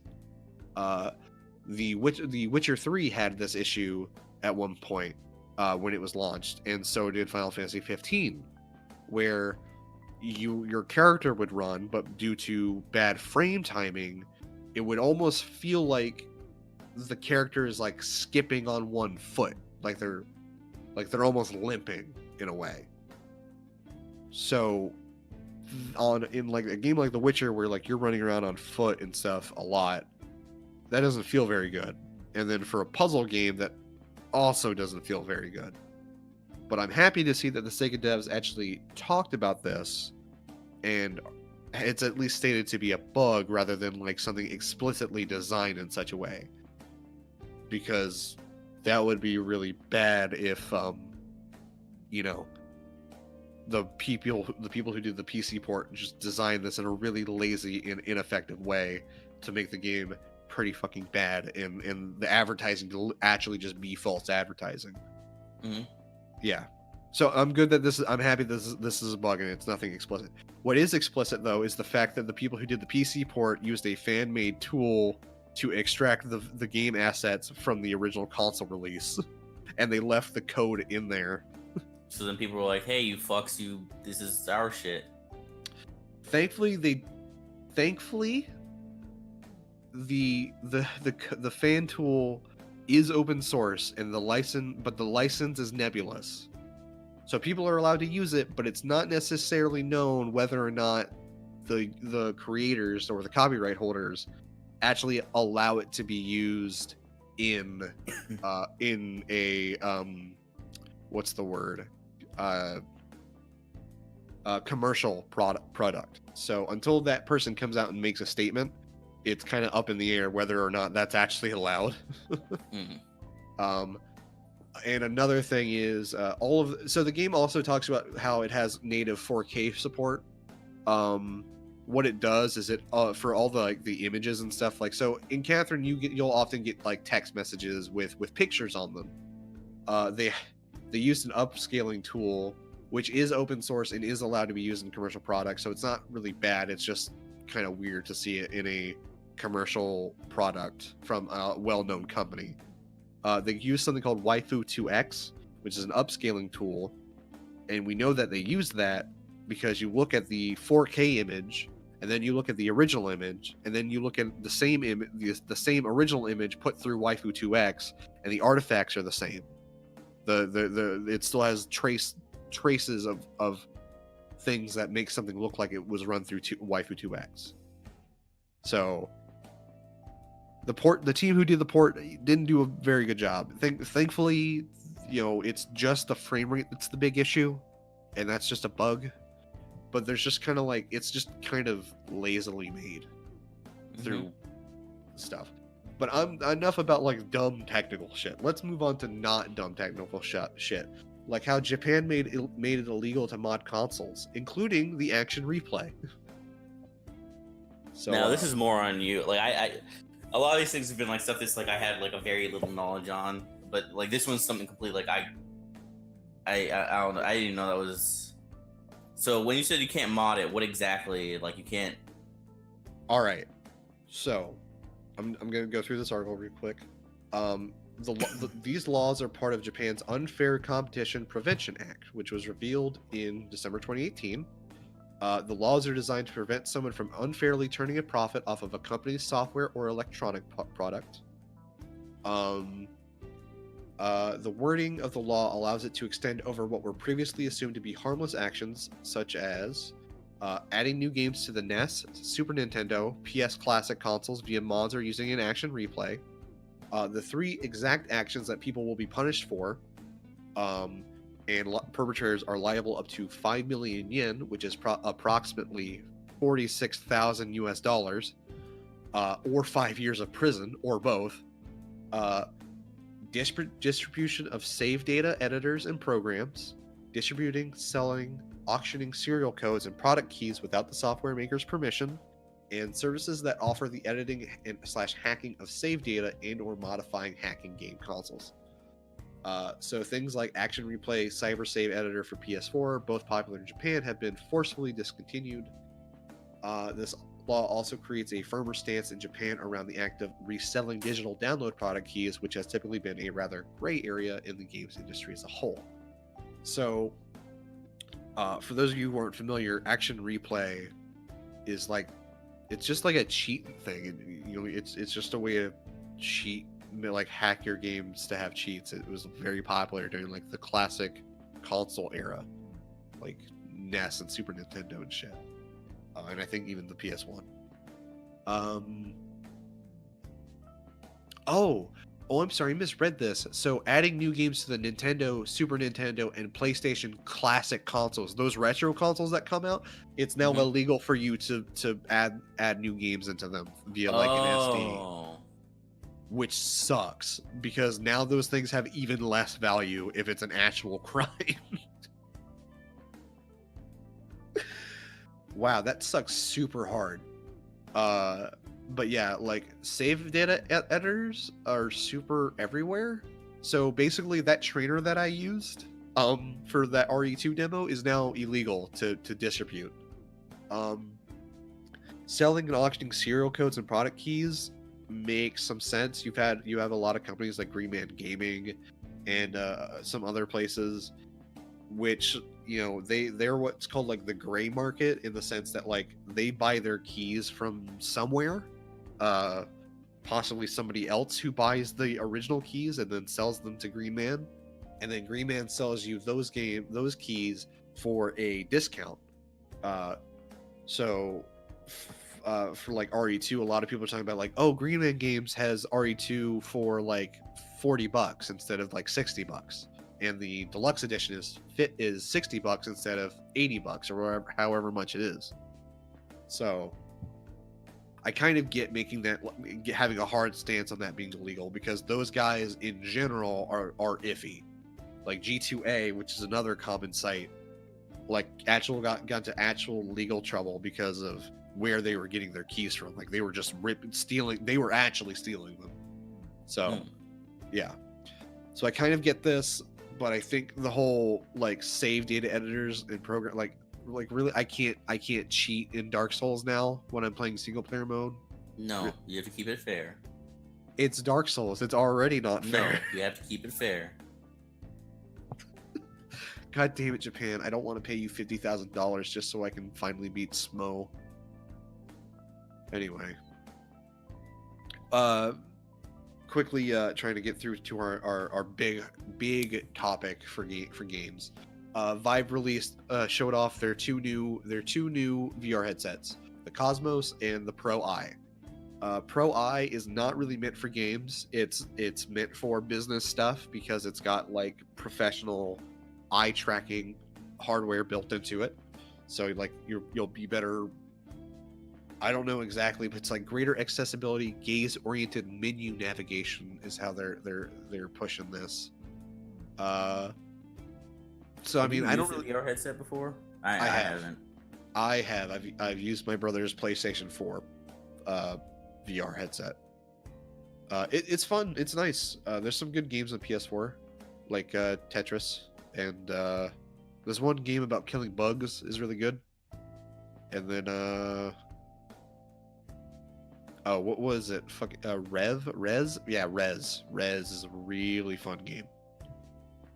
So yeah, the Pro, you know, it's mainly got integrated eye tracking stuff, which is really good if for business related stuff. I don't know what businesses are using superior eye tracking hardware in their day to day, but I don't know. The porn industry. Porn industry and Bennett Accounting. Bennett Accounting needs to be able to look through those papers as fast as possible. He needs that eye tracking to be as accurate as possible. But what us elite gamers care about, what we care about, is the Cosmos, which is essentially the Vive 2, if you will. It provides quote unquote absolute comfort and quote unquote easy setup. It offers the Vive experience without the use of any external tracking devices. Cosmos is usable both at home or on the go, which is actually cool, like an actual portable VR headset is actually pretty interesting. I'm glad we're getting there pretty quickly. One step closer to Sword Art Online becoming real. One more, we're so close to having bad anime be real, dude. We're so close to having a woman named Asuka kidnapped IRL and then put through a weird rape scenario for no particular reason. She was only kidnapped. She was technically kidnapped. She was explicitly kidnapped. Remember when she was in the cage and then the tentacle happened? Well, I don't know what you mean by tentacle, but her mind was kidnapped, but her body was in a hospital, so no. In one of the, I forget which of the games, quote unquote, it was. I think it was the second season. Asuka gets explicitly kidnapped in the game and held hostage, and then there's a tentacle rape scene. Okay, well, Asuka gets tentacle raped. That's a thing. I think this is after the buckets of semen get splashed all over. Speaking of buckets of semen, former Gearbox lawyer accuses CEO Randy Pitchford, well known for stealing money from Duke Nukem and Aliens Colonial Marines to use into his Borderlands 2 game, of taking a secret $12 million bonus in a lawsuit Gearbox calls quote-unquote absurd. So there's a lot going around, and there's going to be a link to both lawsuits in the article I'm providing for this podcast. But basically saying Randy Pitchford at some point put a backdoor, put a bonus, an exclusive bonus just for him. It was called like a CEO bonus for $12 million. Which was supposed to be it was essentially an advance on the royalties he expected to get from Borderlands selling really well. And then there are also allegations of him having child pornography on a USB drive. He admitted to the USB drive having barely 18 pornography on it.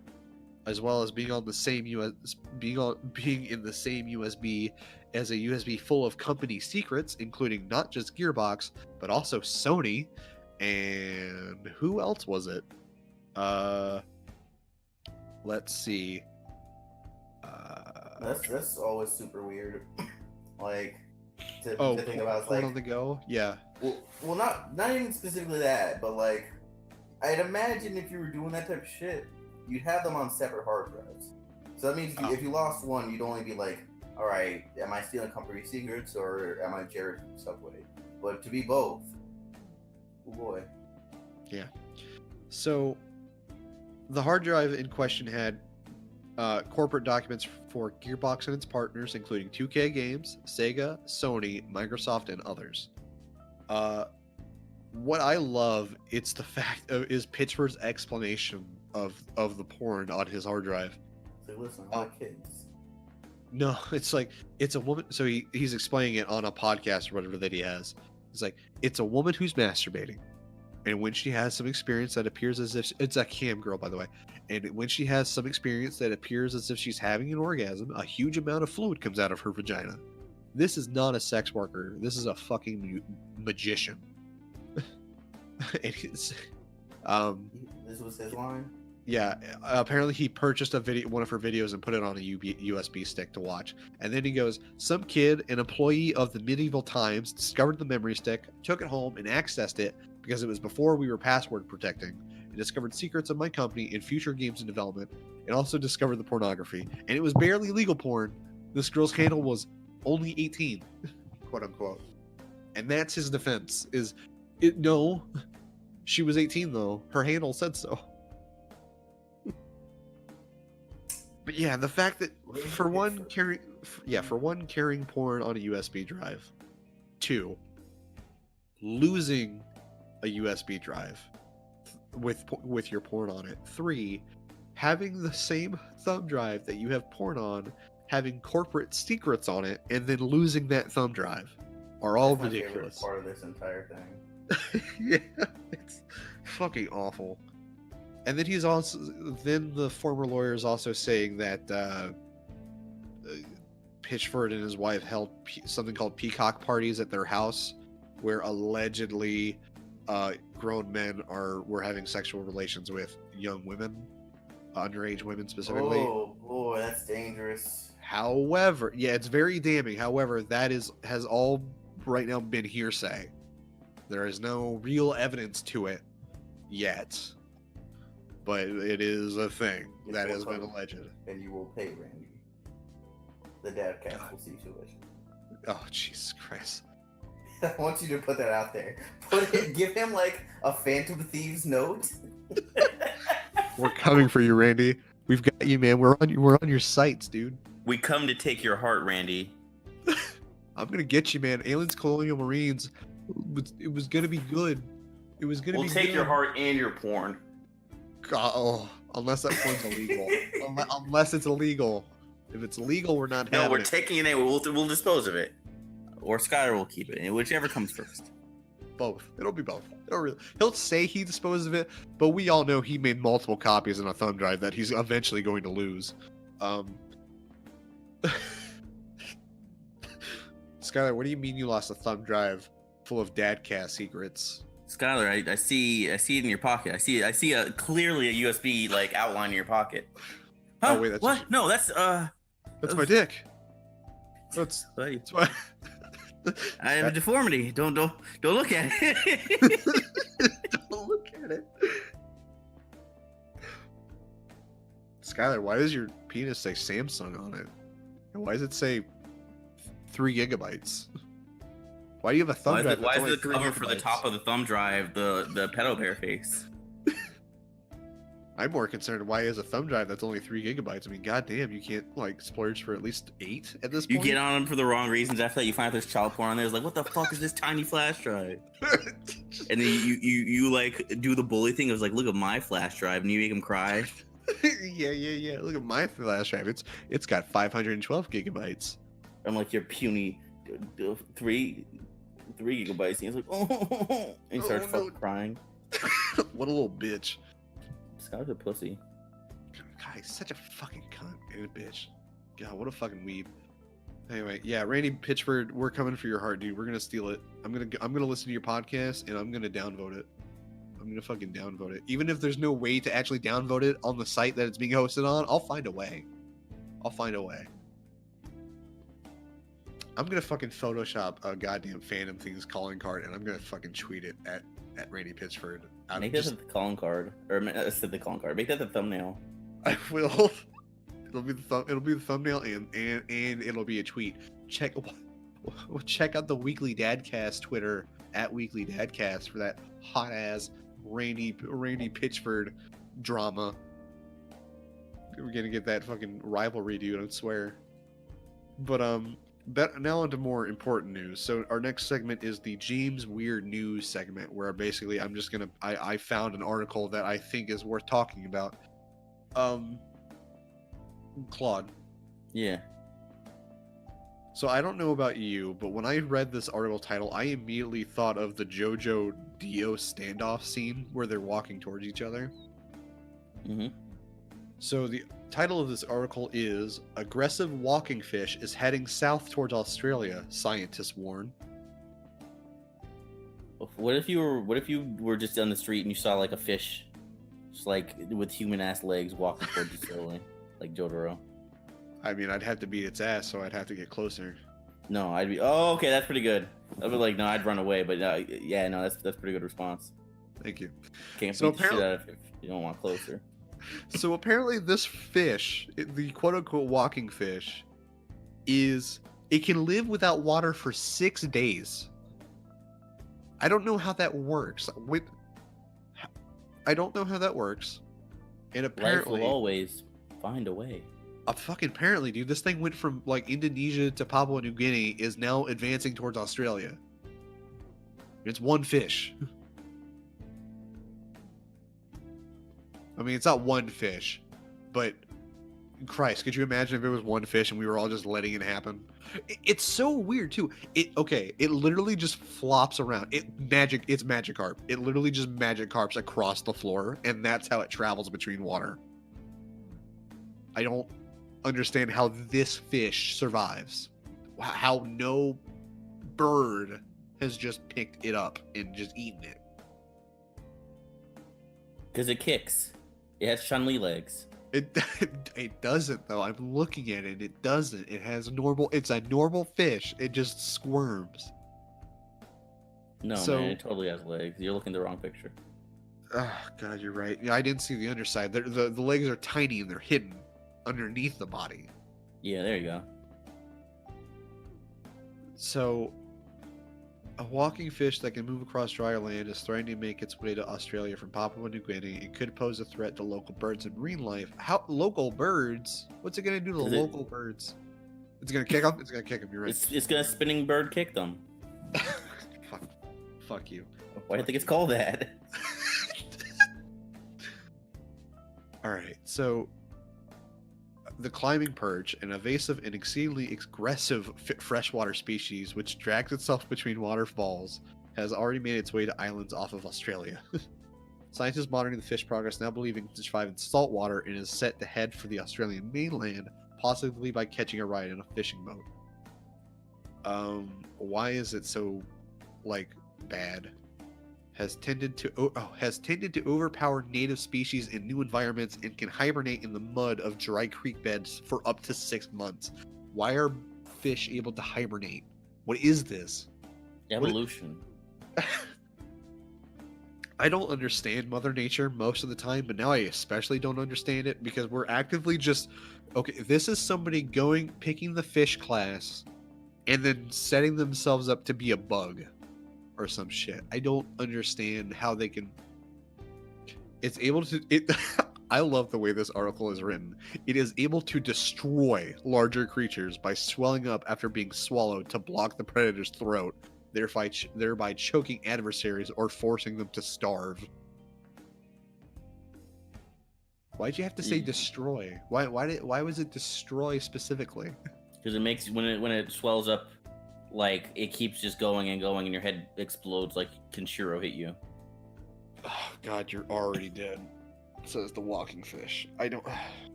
I don't know, man. I saw this article and I was just like, there's so many things wrong with the idea that a fish can walk and survive without water and hibernate. Love it. I do love it in a weird way, but I really wish I didn't. Also, this article is from 2015, so this fish is out there. It's gone. They're there. They invaded. Anyway, what's our learning with James this week? Tell me about Kratos. Kratos killed his wife and his daughter because he was tricked by Zeus. Yeah, he was tricked by Zeus. Or no, he was tricked by Ares. And then Zeus was like, yeah, I dig how mad you are. And then he killed Zeus. And then he spent some time. Wow, I don't even know how to write this down now, because you basically skipped from the first game to the third instantly.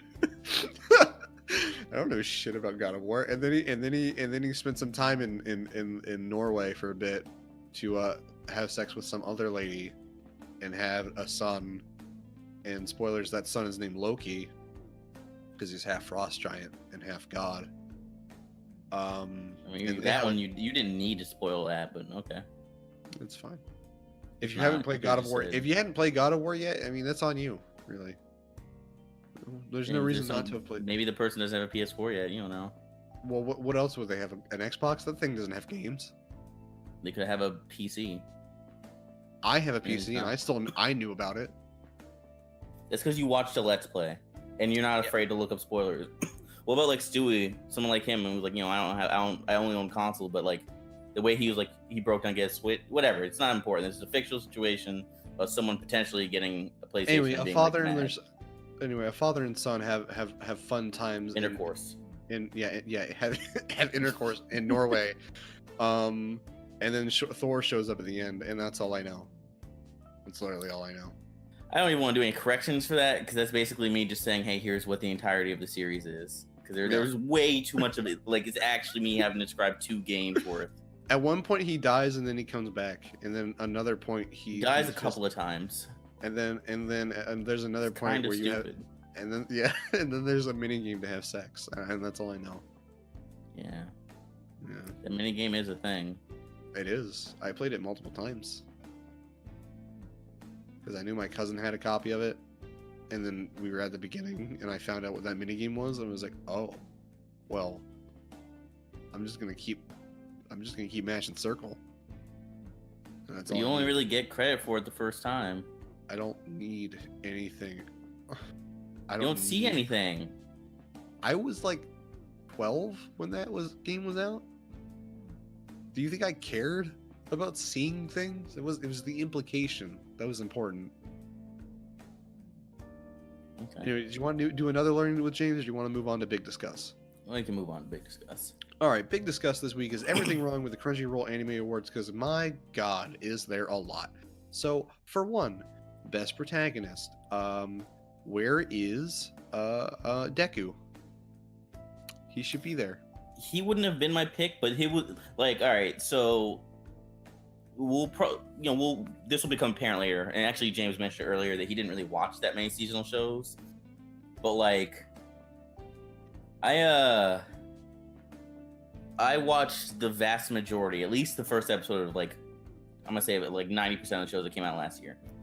There's some things here that I'm not gonna really dispute, but I'm like, why are you here when there was like a billion other choices that were better? Like, okay, who do we have for Best Protagonist? All right, guy from Rascal Does Not Dream of Bunny Girl Senpai. That's one that I'm like familiar with, that everyone loves, whatever. The guy from Time I Got Reincarnated as a Slime, sure, okay. Violet Evergarden, I didn't finish it. Joe from Megalobox, good. The chick from Kakegurui. Why? Like, I'm aware of that show. I don't understand how that one's like worthy. It's because she's hot, I guess. Let's do it. Retsuko I understand more than Kakegurui girl. It's like, she's just weird. She's just a weird, like, yandere-ish character, I think. No, it's not for other people. She just gets super high off of gambling. She loves it. You love it, slut. She does. Yeah, I don't know. Retsuko is a better pick. Did you see Gretzko? No, but I appreciate Retsuko for what she is. A really honest representation of what it's like to work in a Japanese office. Also, got to rep that furry clout. So, you know, I got to do it for my people, dude. Otherwise, Sonic Fox is gonna show up to my house and make me play Fighter Z against him. I don't want that. I don't think you go to your house. I feel like he could do better than you. I mean, yeah, but you know, if you talk shit about furries, he'll personally come to your house and push your shit in. So, yeah. Yumiko doesn't need to be there. Best antagonist. So we've got Ryo, Akane. Wait, no, hold on. Who would you have put? Oh, we did our anime awards last week, but you weren't there. So who would you have put on then for your best protag if you have anyone from last year? Deku or okay, yeah, you did say that. Or oh god, what shows did I forgot what shows I watched from 2018. Let me see. I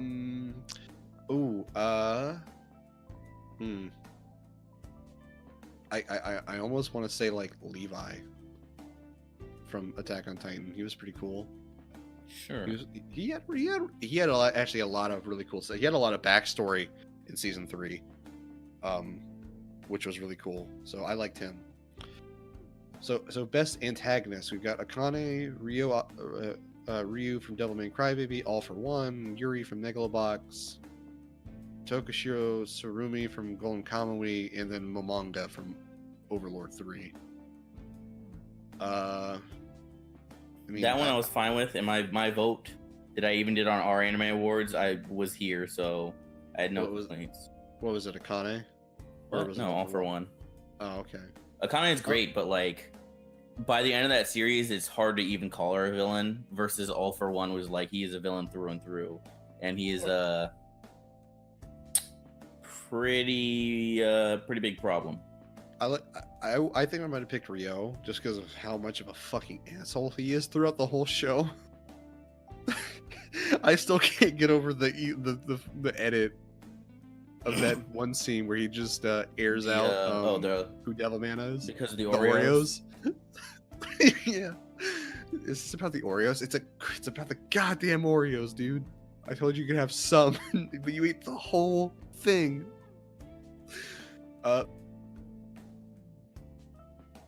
Best boy, that should go to Deku immediately. Who did I vote for on Best Boy? Best Boy. I did vote for Deku, but I don't even remember doing that because I would have voted for. Okay, so that's his name. I'm used to the name Necroducer. But Kataro Tatsumi, that would have been. I guess I chose Deku. Maybe I was triggered by the list, so I didn't pay close enough attention because Necroducer's pretty fucking solid. For best girl, I'm gonna pick Lily. For the gay clout. I went with Anzu, which you'll find out in one episode. Watch me hate Anzu. It would be almost impossible, but you might find a way. I might. Best OP, Pop Team Epic or JoJo's Bizarre Adventure Golden Wind. It's one of the two. I can't pick anything. Wait, else. So before I guess we could do it at the end of this, because the initial topic was what's wrong with the list, and right now we're just going down what our choices are. Yeah, but I can't see any. I don't see anything. I thought this was gonna be like worse than you guys made it out in Discord chat like it was worse than I thought. Because there's certain shows that shouldn't be here, and other shows that like are not here at all. Like that's why it's bad. All right, well let's go look through. Let's talk about the shows that shouldn't be here and the shows that should be here. We can finish the list first since we're already getting through that. Fair enough. Okay. Where we are right now. Best OP. Best ongoing series. Oh, best OP. Yeah. Wait, where did I do the fucking? There it is. Sorry, I lost my place. All right. Dang. Best OP. I went with Fighting Gold, which like this is probably one of the categories that made me the maddest because Kikoku Flashback is the best OP from last year. Dang. High praise. Like literally, I have not heard a single person dispute that. I've never even heard of that show, so I can't say. I can go on about something else in a second, and I'll just send it in DADCast. It's a minute and 30 something seconds, so I'll weeb out about something else if you want to watch that. Thank you. Yeah, please go weeb. Go weeb. All right, let's see. Okay, there it is. I'm gonna say Attack on Titan season 3 should not be in best ending, for sure. It had a good ending, or it had a good ED. I like its ED more than its OP. Oh, I'm sorry, I was getting confused. My bad. The ED is good, yeah. And I don't even like dislike the OP. It's just like a thing. Oh, why does this look familiar? All right, you go weeb while I listen to this. Okay, so the new anime season is starting. I haven't had the time to do the Fool's Journey, which is a thing I'm used to doing. The Fool's Journey is basically I watch the first episode of every anime on the platforms I own, which are Amazon Prime and Crunchyroll. So far as what I've seen on the Fool's Journey, and it has been The Price of Smiles, which I mean, watch it if you want to. Read the description. It's fucking. To me, it's nothing. I got rid of it immediately. There's Boogie Pop and Others, which 3 episodes are out because when it first came out, it was the first 2 episodes that came out in day 1. Too early to say anything about it. I don't even really know what to call it, but it definitely has my interest. Mob Psycho 100 comes back with its season 2. First episode is very, very good. Like very strong first episode. And has a phenomenal OP, keeping up the trend. Props Neverland does good things. If you read the manga, which I've talked about the manga a couple of times, you won't be disappointed from the anime, first episode at least.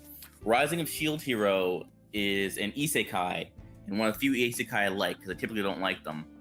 I won't say what happens. I'd say don't read a descriptor. If you're the type of person who's like, yeah, I've seen isekai shows, I don't know anything about Rising of Shield Hero, but you're like me and you're like, I don't like hey, I come from another world, I'm super overpowered, everything great happens to me. It takes a dark turn at a certain point, but it does it in a way I like a lot. Is that show good? Because that OP is godlike, and I'm mad that that's not on the list now. I got 4 or 5 episodes in. It's not that it was bad. It's that the show was on Amazon, which I never go on my Amazon Prime. So I hit a point where I forgot the show existed. Because when the full track came out and I downloaded the track, I didn't think about the show again. Dang. That's great. Yeah, I mean, as far as if it's good or not, it's basically, imagine if a woman, her grandpa, her brother, and her nephew all existed in the world of the stopped time with a crazy cult. Oh, great. Love it. Okay, cool. Yeah, I'll be checking that out very soon.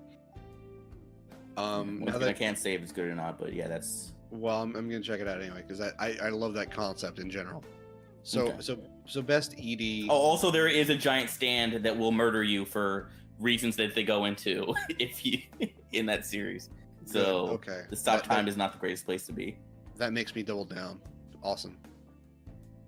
Best ED. We've got 2 different fully cooled EDs: After the Rain, Revue Starlight, AOT Season 3, and then Megalobox. Anything that should have been in here? I went for Revue Starlight. So outside of this list, the one that made Skylar the maddest was 3 Gods to No Line was not there. Or March Comes In Like a Lion, because that has a very, very good watercolored like ED. If you want to do, I can weeb out again and show you that ED. Nah. Okay. There weren't a ton of EDs I liked. I mean, even Uzumate had a pretty interesting one, but I'd say Revue Starlight had a fantastic one because I know you haven't seen it yet. But the deal with Revue Starlight is that like each episode has a different ED, like as far as the animation goes, and done by different people. Like different members of the cast. Like, the ones who like the episode focused on, they're the ones who sing the ED for that time. The visuals change showing like what their struggles and shit were. So it's like that's actually really good. After the Rain is a show I liked a lot, but I honestly don't remember the ED for it. And yeah, so I mean, in my opinion, Review Starlight is the one that was like the clear winner in my opinion. Okay. Let's see. So after that is VA stuff. I'm not gonna know shit about VAs. I don't know if you even bothered with these. I did. I mean, I know VAs. Okay. So I went with because it's not even like knowing the VA specifically. It's more so like, in my opinion, like the performance they did in that, which like Necroducer was like it is him over the top. Yeah. Mamoru Miyano is, at least I didn't know his name off the top, but like I'm familiar with like some of his stuff. Mainly after talking to Scott, I'm like, oh yeah, that's right, he did do that, and he's just like over the top 100% of the time. Like it's like, hey, have fun with this, and he's like, okay, I will. I will have fun with this. Like, think about the you watched this, so to say. Think about, instead of like girl screeching from Hanako, it's man screaming, and that's him. Okay, I can dig that. For best VA for as far as English, I only knew a couple of them, and Yeah, Chris Sabat is like my favorite voice actor, so that was like too easy of a choice. Guy. What? Did you see the quote from? Yeah, did you see the Chris Sabat quote saying that his role as All Might is his most important role? No, I didn't see that. Yeah. Let me make sure I got that quote right, because he said it's. He either said it's his most important or his most his, not even his favorite, but I think he said his best. It's hard to. I have to find If he wanted to say best, I mean, because you know that one I won't really fight, because it's up to him what he considers best. But if it's his most important, I was like, what's your Twitter handle again, Chris? What is it? It's fucking Voice of Vegeta, I believe. Damn. Let me actually check that. I'll fact check that right now. Chris is his greatest role, he says. Twitter. Yeah, he's at Voice of Vegeta. Dang.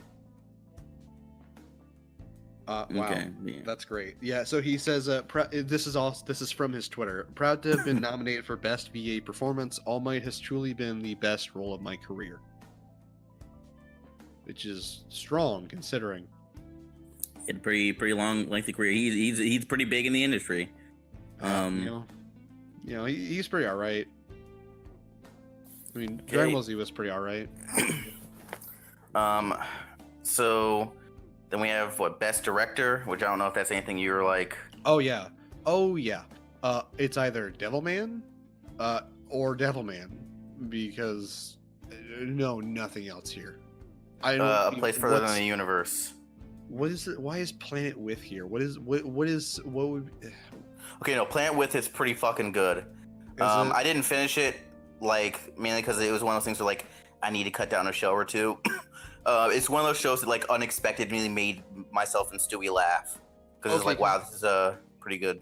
Because I'm looking at it, and it looks like one of those shows that's made to advertise to kids to buy toys. Like, like, I look at it and just reminds me of, like, kids. It reminds me of, like, a Yu-Gi-Oh! or a Bakugan or stuff like that. I could see that, but that's not the case. Well, that's good. I'm glad that's not the case.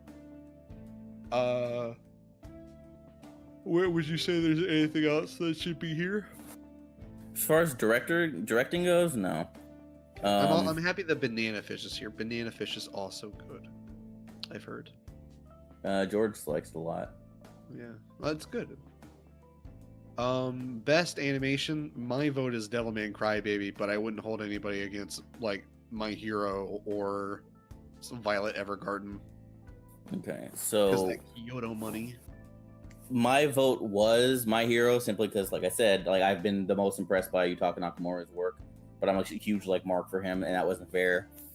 But, like, what in my opinion should, like, legitimately win this is Violet Evergarden, because every episode of that shit is like movie quality. Like, I don't even see how. I mean, Kyo Annie, they doing it. Like, fuck. Can't wait for the Komi-san adaptation by Kyo Annie. Is that happening? No, I mean I wish, but I would like it to happen. Like, I know it just got licensed by someone for the manga only, but I didn't know it was like, something happened as far as the anime goes. So best film, we've got Night is Short, Walk On Girl, and Two Heroes, My Hero Academia, Two Heroes, Mariah of the Future, Liz and the Bluebird, Monsters the Infinity, and Fireworks. So I'm guessing Liz and the Bluebird was going to be your vote. No, the Night is Short, Walk On Girl. Oh, okay, that was also going to be my vote. It caught me the most off guard because I didn't know anything about it. I went in blind. And I was in love with the movie the whole time. Like, the scene that made me fall in love with the movie completely, when I was like, I love this, was when it came to that final song and all this shit was back and forth. Yeah, like the two dudes were like, I don't care if you're a guy, I'll still date you. And you could tell neither of them really wanted to do it, but they're too like into the scene and like, we can't back out. Help us, please. Please. And what did the girl sing? She's saying like, I'll get surgery if you want me to. Oh, jeez. I didn't remember that. No. But yeah, it's like the girl who worked for Dawn Underpants. She said something. Yeah, she said something along the lines of like, if I'm ugly, I'll get plastic surgery. Damn. Isn't getting plastic? I think it's Korea that getting plastic surgery is like a big thing, where people will just buy.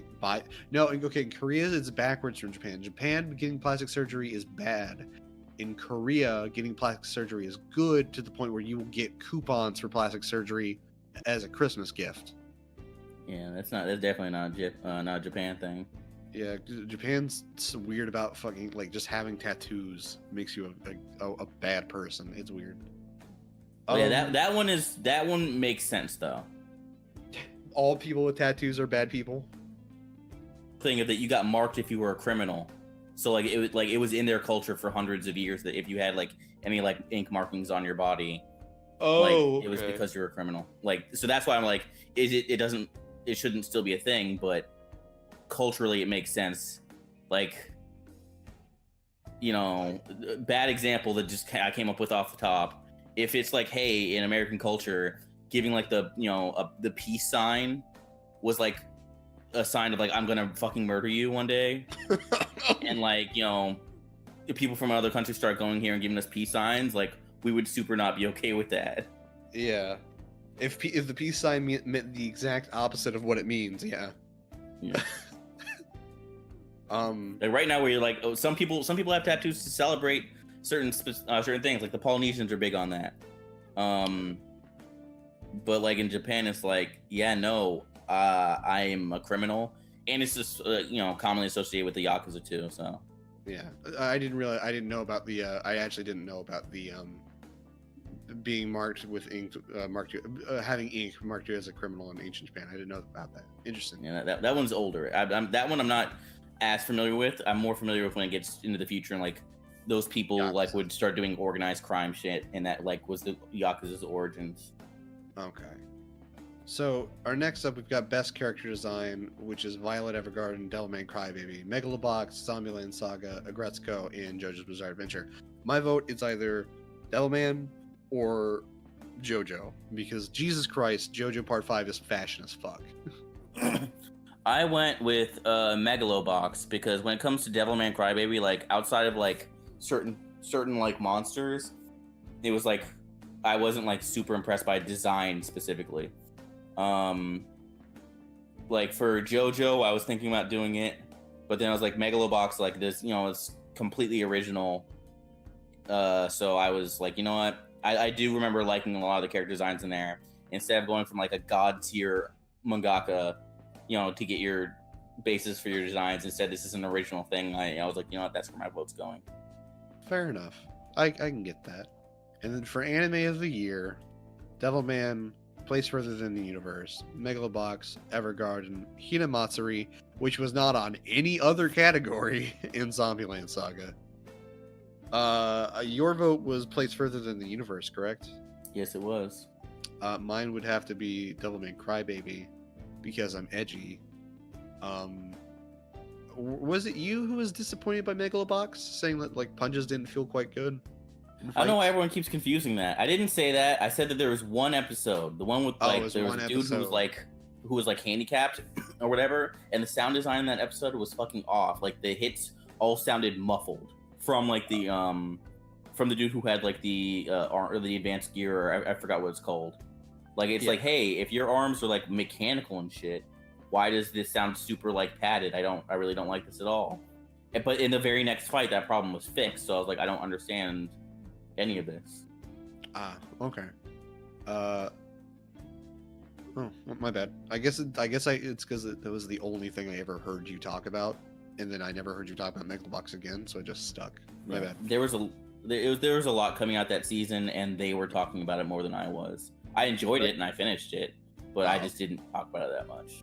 But I can definitely understand, like just one thing of bad sound design can ruin, especially a fight scene. I don't know how somebody let that go through. That had to be a weird, like an intern issue or something. Couldn't say. Oh no, the intern accidentally hit the ruin everything button. What are we gonna do? I don't know. Ship it. Why is that a button that's easily accessible? Why is that a button in the first place? Don't worry about it. Oh, I didn't realize we have best fight scenes and best continuing series. Yeah, those ones came from other people. Which is weird for me because the first one isn't even really a fight. I know, it's a funny thing. It's the best fight. I love that fight. It's a good fight. Wait. I did laugh really hard though at that. I'm not gonna lie, like that really got me. Oh yeah, and because the neck crack at the end and into the screeching. And it's like, Hina, hold still for a minute and just rip out a tuft of her hair. The best fight is All for One versus All Might. Fuck the Jiren versus Goku fights. Yeah, I voted the same. Yeah, Satan versus Devilman is a good fight, but it's very sad, and it doesn't. The emotional impact that happens at the very end kind of comes a little too suddenly. Best ongoing series, I'm gonna guess that's One Piece by a mile. I can't imagine anything else getting.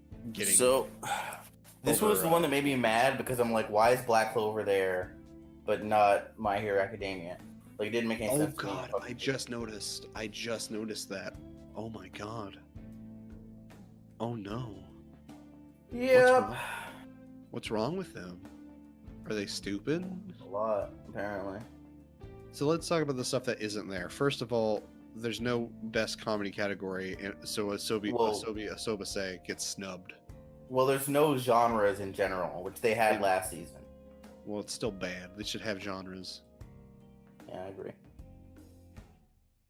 They should have genres. Asobase should be here somewhere. I don't know where it would be. Anime of the Year should be, or best ED. It should be at least nominated. ED should have a nomination. Voice actor performance in Japanese. There's a lot of good voice acting in that show. It's done for comedic purposes, but it's still really good. Like the girl, girl Hanako deserves a lot of credit. Yeah. Oh my god. Yes. Then there's I forget her name, but the Japanese girl whose voice actress lived in Australia for like multiple years and like can drop English into her Japanese like at the drop of a hat. I didn't know anything about that until Skylar weaved out. Yeah, he does that a lot, especially when it comes to little girls. It's a shame. We try not to bring it up at the podcast, but it's super funny to talk about a pedophile. Yeah. What else? Do you think got snubbed or should have been here? I mean, I mentioned most of them as we were going through the list. Let's see, what else is there that Phil got robbed? Let me look through all the categories. Oh, why is it Mob Psycho 100 in best fight scenes or best animation? Because Mob Psycho 100 was a 2017 anime. Oh shit. Okay. Well, it should still be there. Why isn't Attack on Titan in best animation? That should that one's actually a good question. I'd say that belongs there more than Bloom Into You. Well, I don't know about that. I haven't seen Bloom Into You. I mean, I haven't either, but I mean, it's just a lesbian. Isn't this one of those lesbian like Yuri animes? That's just like comfy and stuff. Yeah. That doesn't mean She it did- can't be not well animated. Like, I guess, but more well animated than Attack on Titan. well, once again, neither of us can say anything about it until we've seen it. I guess. Watch it for me just to find out. I'll probably check it out at some point. I don't know when. Best girl,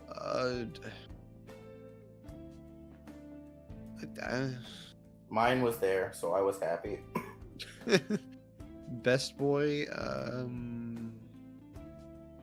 Honda Song probably could have got replaced, but I'm glad he's there, I guess. Who would you replace him with? That's the biggest question. If you were like, I don't want this person there, it's like they gotta have a good counterpart. Ooh, you know what? The dad from Hinamatsuri. Nita? I don't know about that. I think I don't know. I like him. I think he's pretty cool. He's guy. good, but there's some things about him that hold him back from being put there as like one of the best boys. Okay. Let's see. Best pro tag.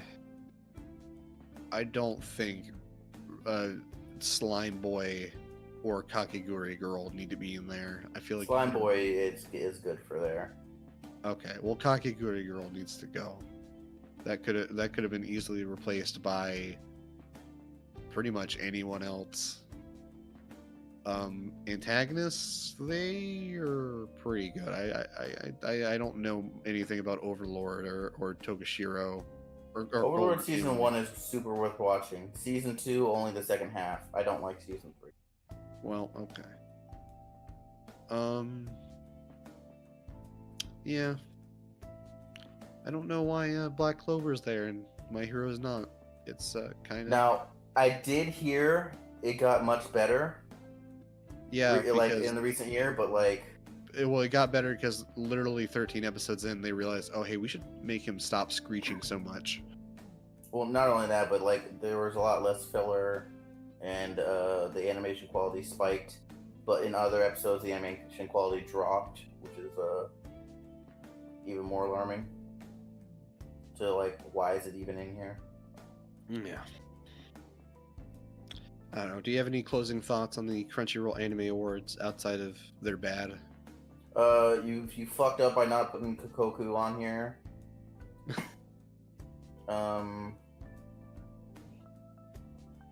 Why is there no genres? That's the biggest question for me. Like, No I don't genres, mind certain things not being there, but I don't understand why genre, like, best of a genre is no longer on your list.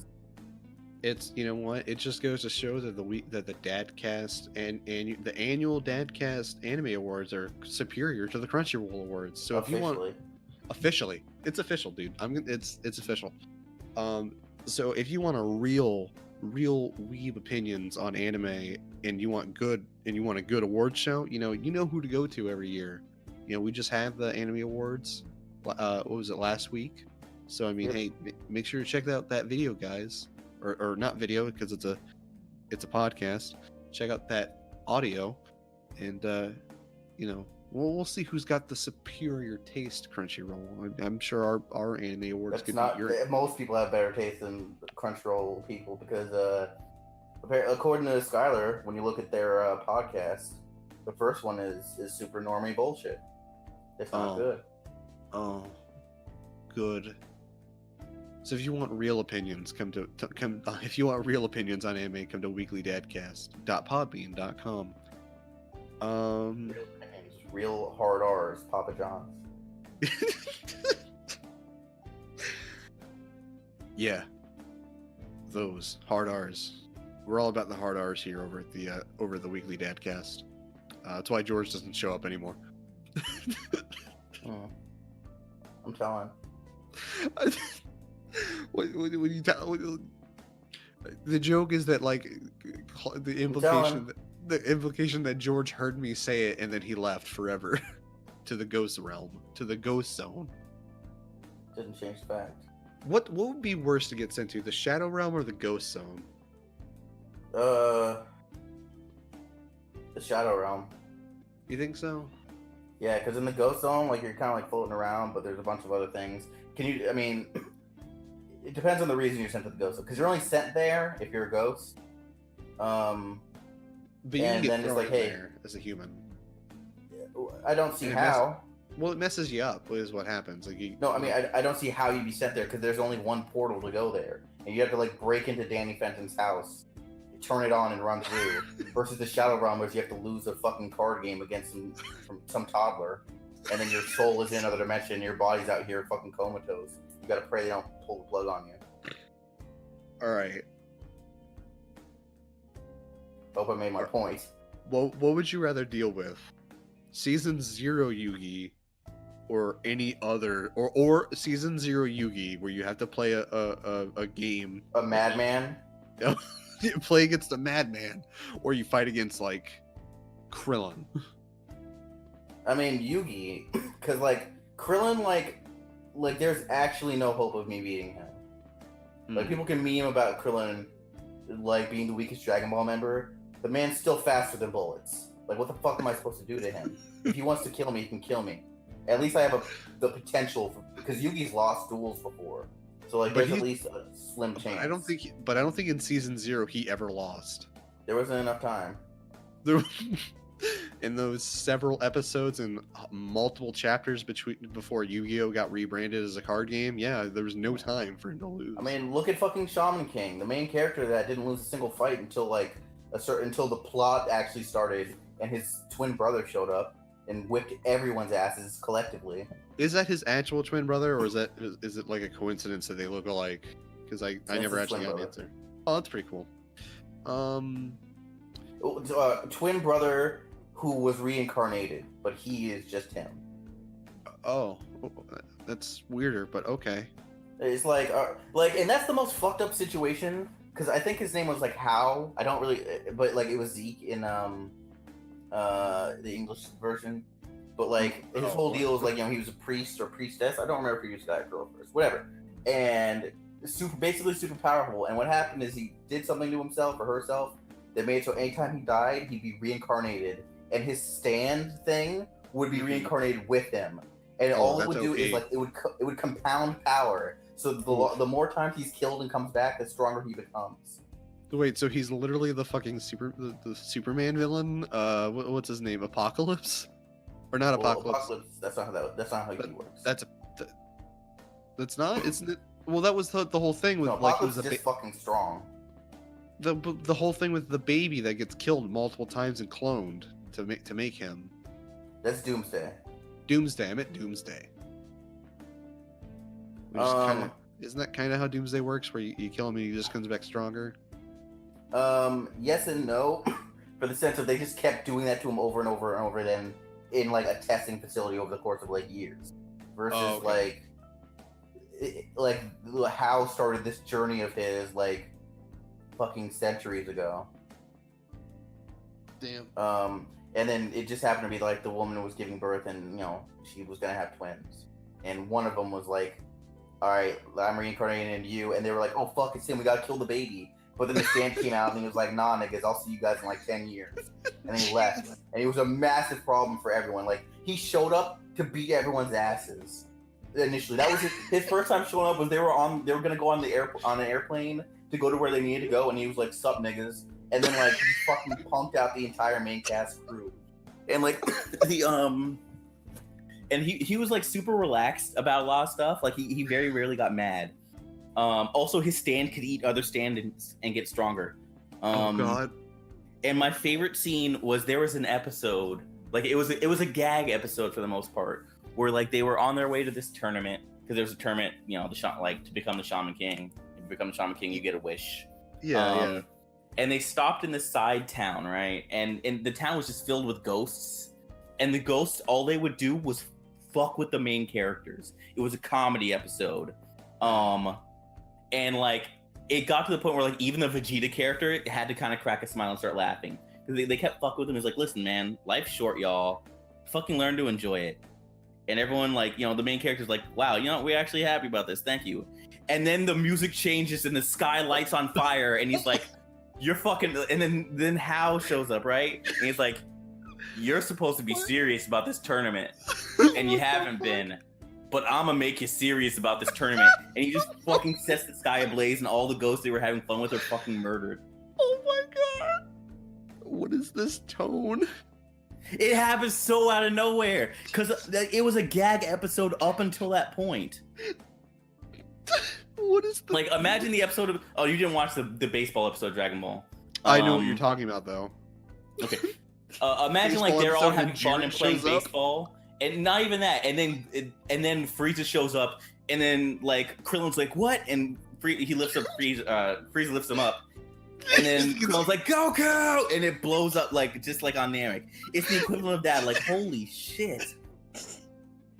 I would love that, unironically, is instead of copying up the Yamcha pose, they copied the Krillin dying. Yeah, because Frieza wasn't even there. But yeah, like, it was like super out of nowhere. You can't bring Krillin back at that point. He's done. Oh, shit. Yeah, no. I mean, you could use the Super Dragon Balls, but at that point, you're making a massive mistake. I don't think there's a limit on wishes for Namekian Dragon Balls, so you're good there. Yeah, I love that.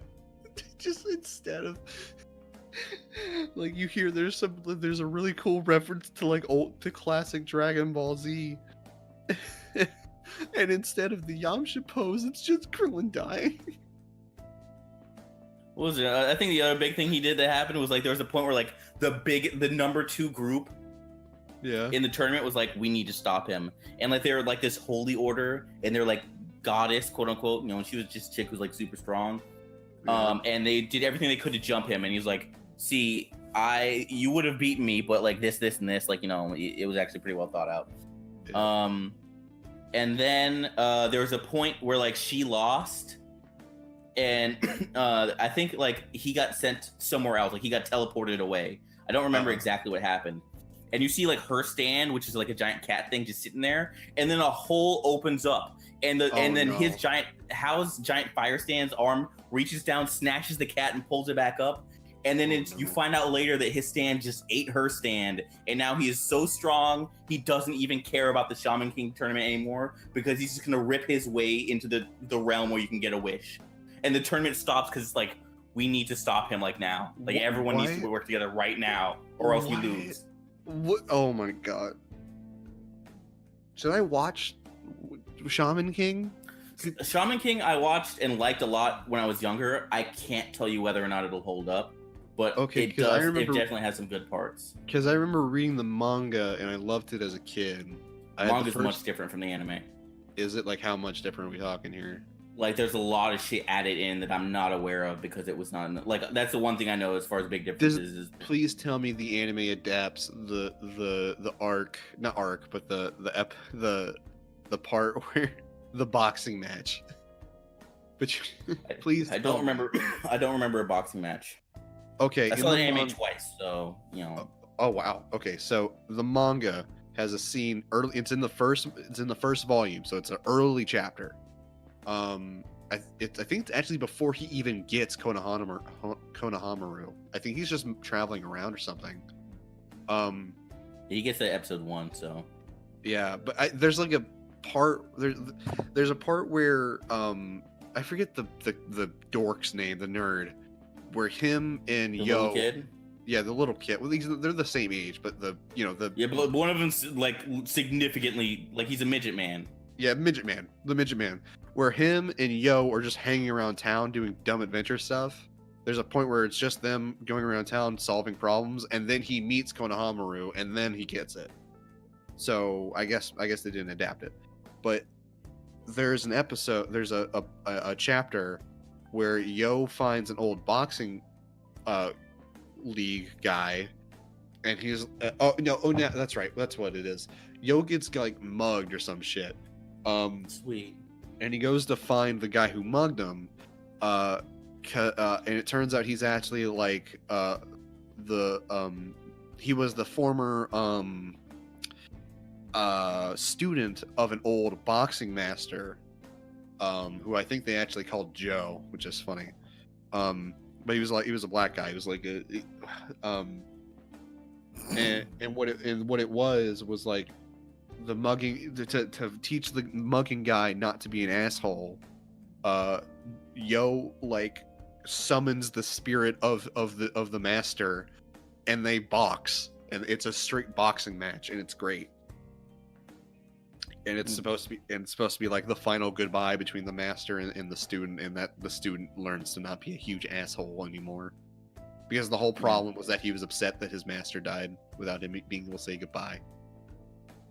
Yeah, unfortunately, it's not a thing. That sucks, because that's a really good chapter, and now I have to go find the manga for not One Piece. I already have that. The manga for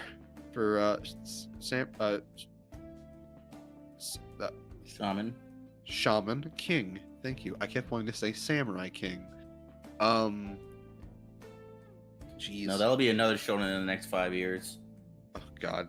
Wait. We already got our Wizard King anime with our Wizard King series with fucking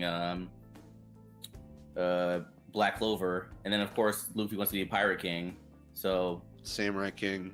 Yeah, Samurai King will come sooner or later. Wait for the next 5 years. There's gonna be a title in some series where a person's the Samurai King.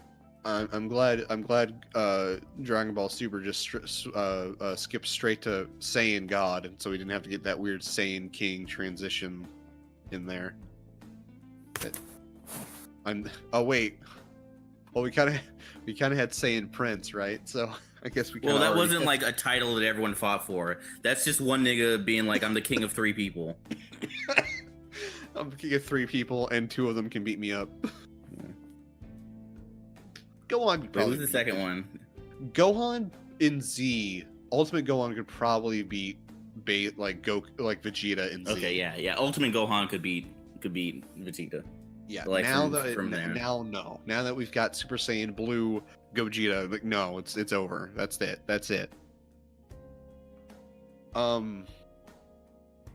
But yeah, I forgot we were doing a fucking podcast. Holy shit.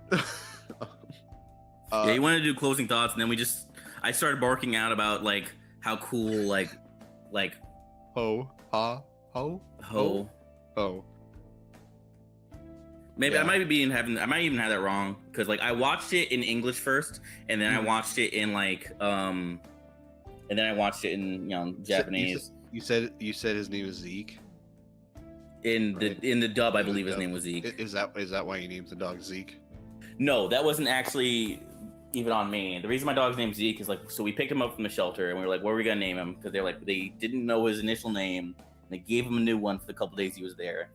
And my sister wanted to name him something with a Z in the name, and she was like, let's call him Ziggy. I was like, that's the stupidest fucking name. And we were arguing over Z names, and then her boyfriend's like, well, what about Zeke? And then we were like, yeah, that's cool. Because I've always liked the name Zeke. I have a character in a story I'm writing named Zeke. Actually, that character is the reason why I like the name Zeke.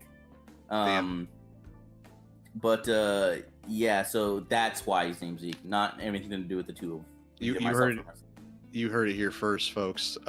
Claude named his dog after his OC. I mean, that's not sure. Why not? Yeah. Thank you everybody for joining us on the weekly Dadcast. This has been Claude and James. There's going to be you probably would have already heard it, but there's been an update to all of our social media stuff, which will be all fixed up in the description for this podcast. And there's also going to be a new shill intro like before. Season 2 of Weekly DADCast will be coming very soon. Claude, I don't know if you're going to make it to the fight, but whoever makes, I'm going to give the microphones to Stewie, and I'm going to have to rely on him to give them to everybody. I don't know. I'm going to try and make it. Okay, well, if you're there, that'll be better, because I can just give one to you. I can give one to I can give one to George, and then I'll give one to you to give to Skylar or something, if you don't mind. And then I can start using our new overlay. I can start using the new intro video, which will hopefully be done by then. Because all I'm waiting on is the art from Ty. I just need that, and then everything else will be assembled perfectly fine. But yeah, everybody, thank you for joining us on the podcast. You can download the podcast at weeklydadcast.podbean.com or find us on iTunes by searching Dadcast. We're on YouTube if you search Dadcast. We're on Twitter at Weekly Dadcast. where we sometimes stream on Twitch at twitch.tv/weeklydadcast. And as always, you can send us your fan questions or anything else really at weeklydadcast@gmail.com. Thank you very much. Have a good night.